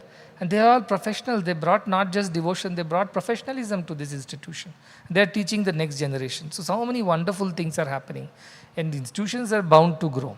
And Bhagavan said, as long as we are selfless, this mission will keep growing. In fact, he looked into my eyes and said, as long as you are selfless, nobody can stop this mission. He really put the onus on us. It was no more about his power, because he is all powerful. Then why things don't happen? Because we are not ready as real good instruments. That's where the block is.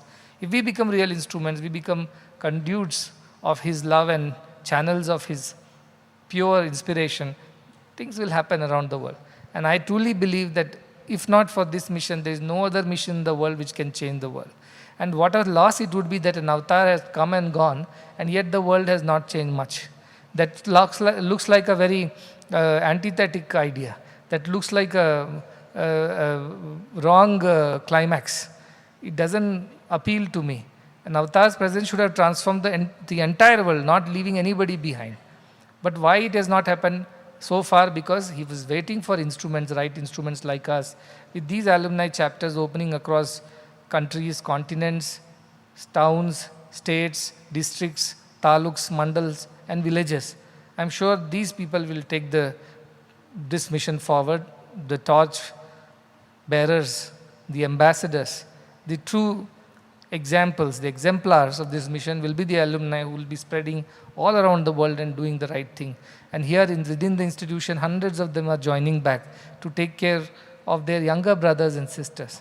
And even foundation was also founded around 2015-16 was the first idea was mooted, because one devotee asked, I still remember I was driving on the nice road in Bangalore, the Bangalore-Mysore road, and suddenly I got a call from Narsimurthy ji. Unfortunately, he couldn't join us. He's not too well after this. Dashara smoke has really caused some damage, and he's not able to breathe very easily. So he avoided public meetings. But he was there. He called up and he said, I have to ask a question and I need an answer urgently. There is this devotee from Canada who has called up and he wants this answer. I stopped the car, got out of the car, parked it on the side and picked the call and asked, what is the question? The question was, the devotee said, I will build you a campus, because we had requested him for a campus to be built for girls. He said, I will build you a campus, which would cost 45-50 crore rupees. I'll give you one time and we'll build the campus. But my question to you people is, who is going to run these institutions? How are you going to sustain it? This is the question. And Narsimurthy ji wanted to know, what should I answer? So I prayed, and the answer that was given to me was that our alumni will run and sustain these institutions. That was the answer.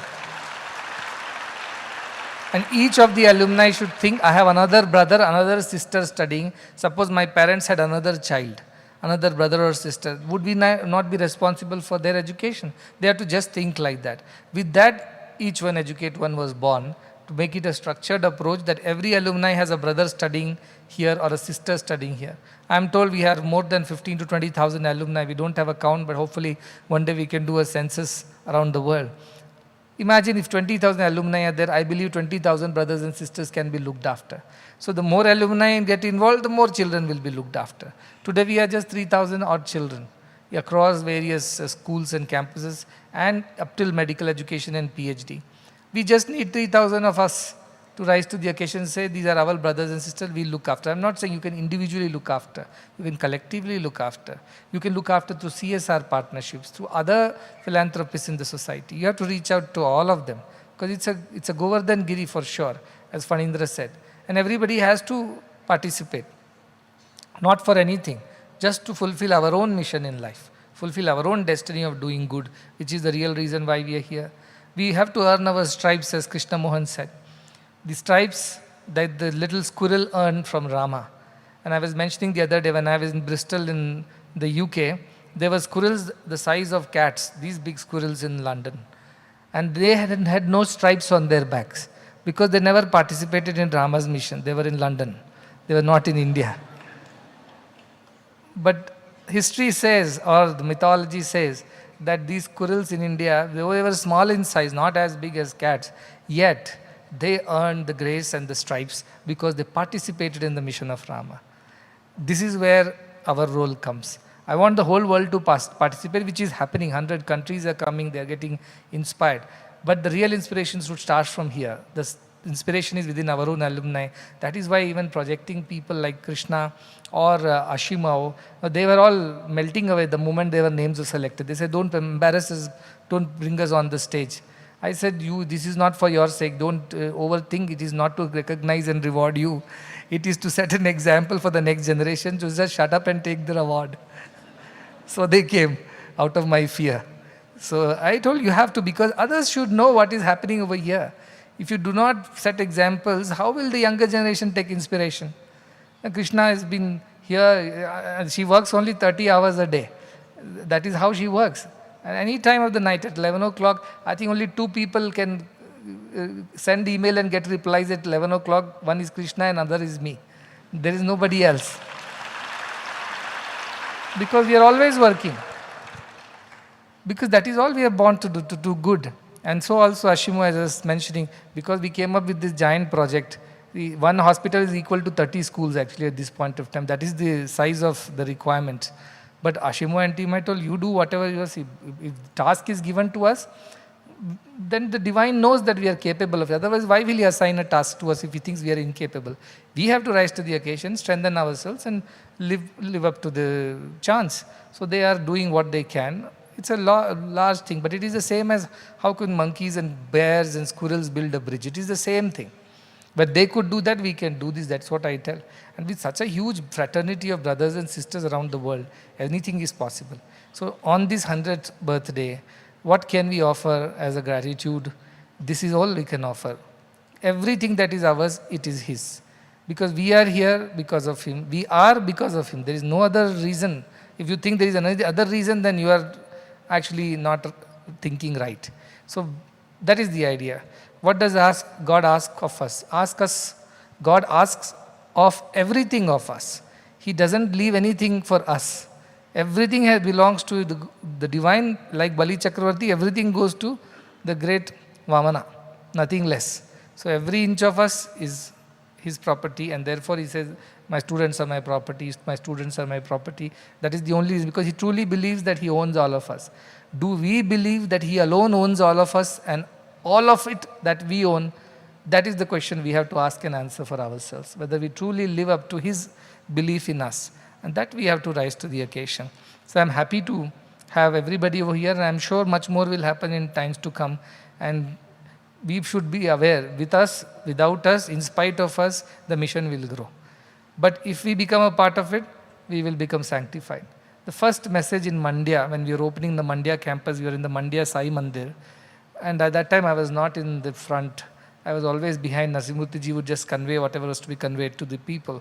So he asked for all the alumni of Mandya. I think there was some 100 people or some, they gathered in the mandir, many with their families. And he only gave one message at that point of time, which I wrote down quietly in a room by the side and gave it to Narasimhamurthy, saying that this is what he has given. And the message was, my mission is like the river Ganges.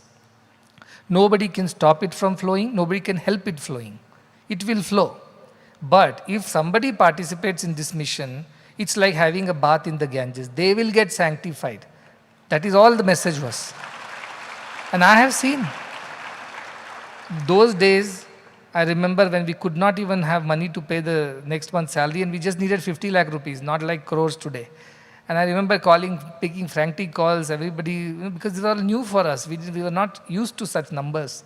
I called and people said, okay, even if we lend you for today, what is the guarantee you will pay it back? Means they didn't have any faith in the mission that this will grow. So they were scared of even lending that much money. Even if we lend it today, how are you going to repay all these things? So from those days to today where we are, and I don't even have to tell the numbers. If I tell all the numbers, half of you will faint in the room. So how did it grow? Did we make it happen? Or did somebody stop it from happening? No, it was the river Ganges, as he said.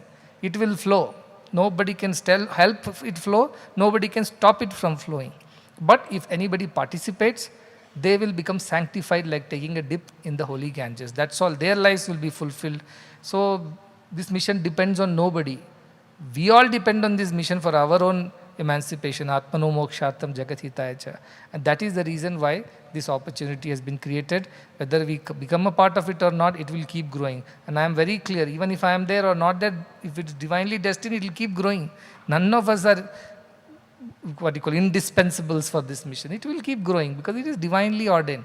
People have come. Here hardly 30, 40 people were there. The Tyagajivis were sitting and a few teachers and probably 250 students. That's all was our mission 12 years ago.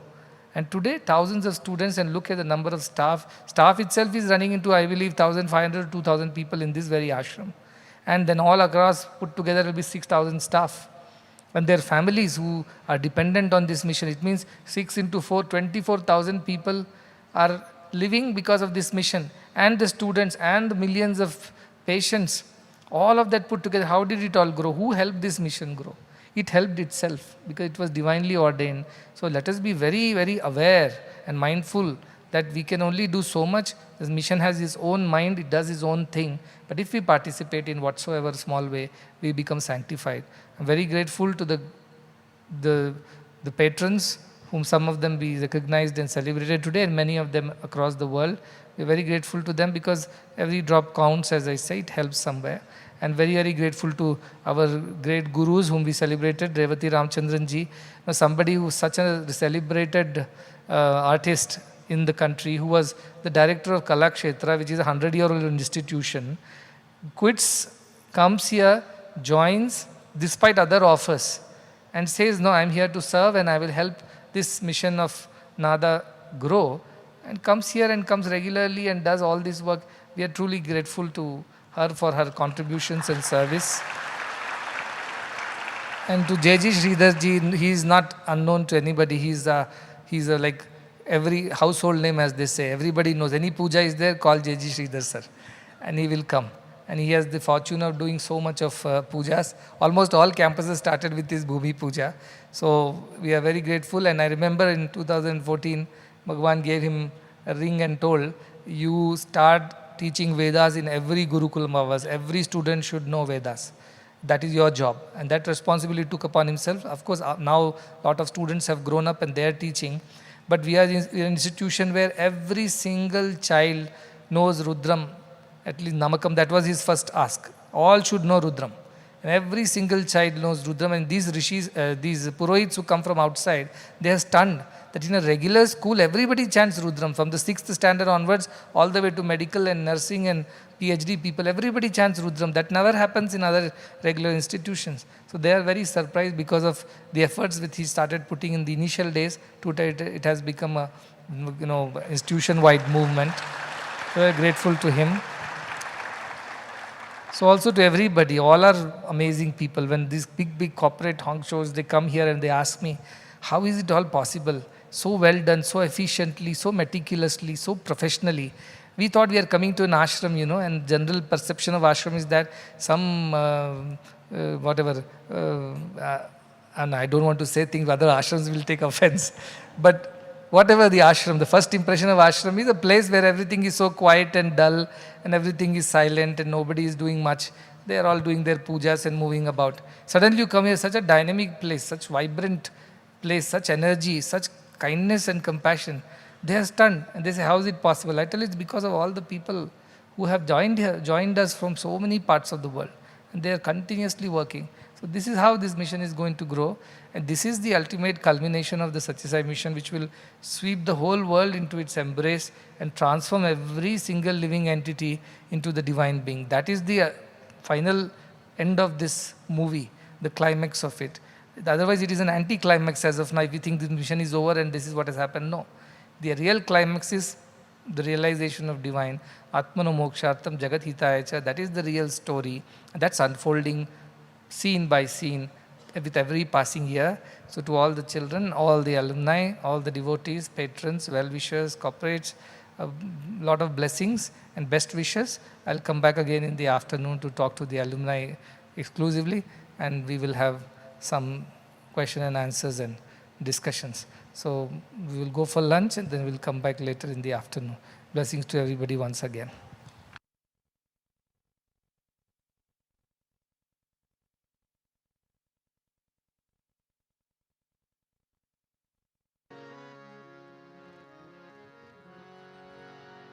सर्वसुगुणसिन्धवे सकलसुजनबन्धवे सर्वसुगुणसिन्धवे सकलसुजनबन्धवे गुरवे मधुसूदनाय महितमङ्गलम् सद्गुरवे मधुसूदनाय महितमङ्गलम् दीनदुःखितपोषकाय दानधर्मप्रेरकाय दीनदुःखितपोषकाय दानधर्मप्रेरकाय सर्वलोकहितरताय सर्वमङ्गलम् सद्गुरवे मधुसूदनाय महितमङ्गलम् वेदनादवर्धकाय विश्वशान्तिस्थापकाय वेदनादवर्धकाय विश्वशान्तिस्थापकाय ब्रह्मज्ञानबोधकाय दिव्यमङ्गलम् सद्गुरवे मधुसूदनाय महितमङ्गलम् सदय हृदयराजिताय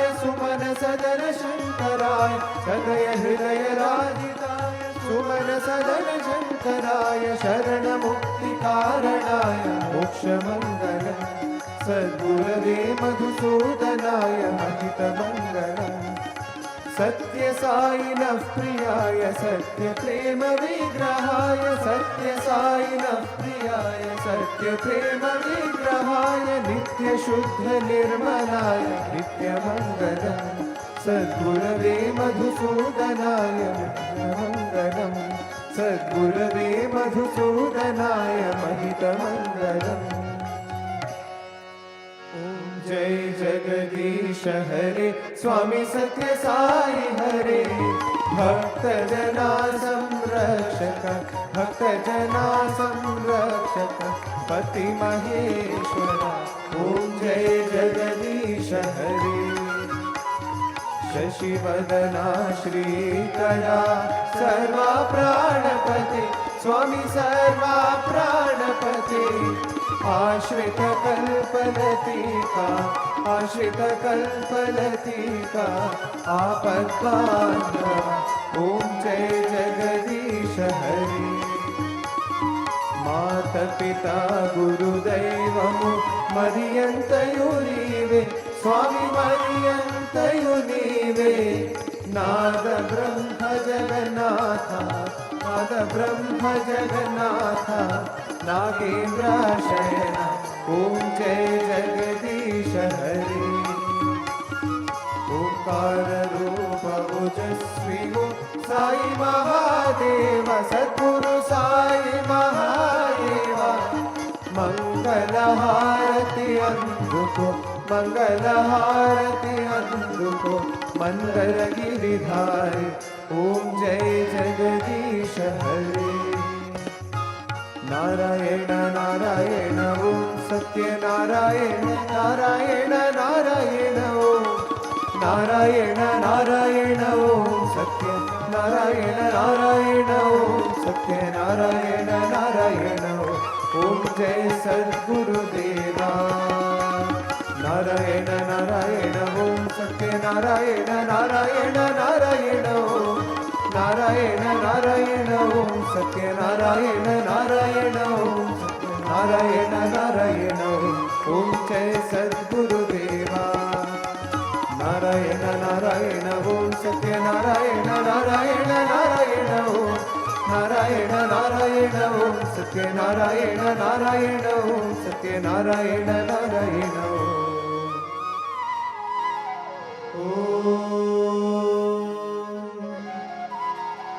जय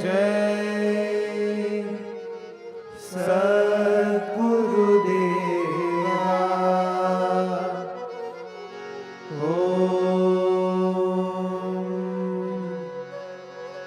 शांति शांति शांति समस्त लोकाः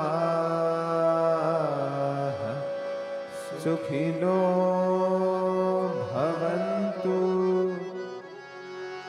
समस्त लोकाः सुखिनो भवन्तु समस्त लोकाः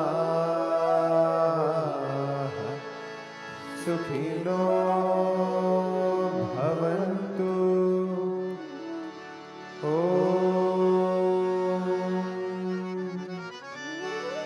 शांति शांति शांति।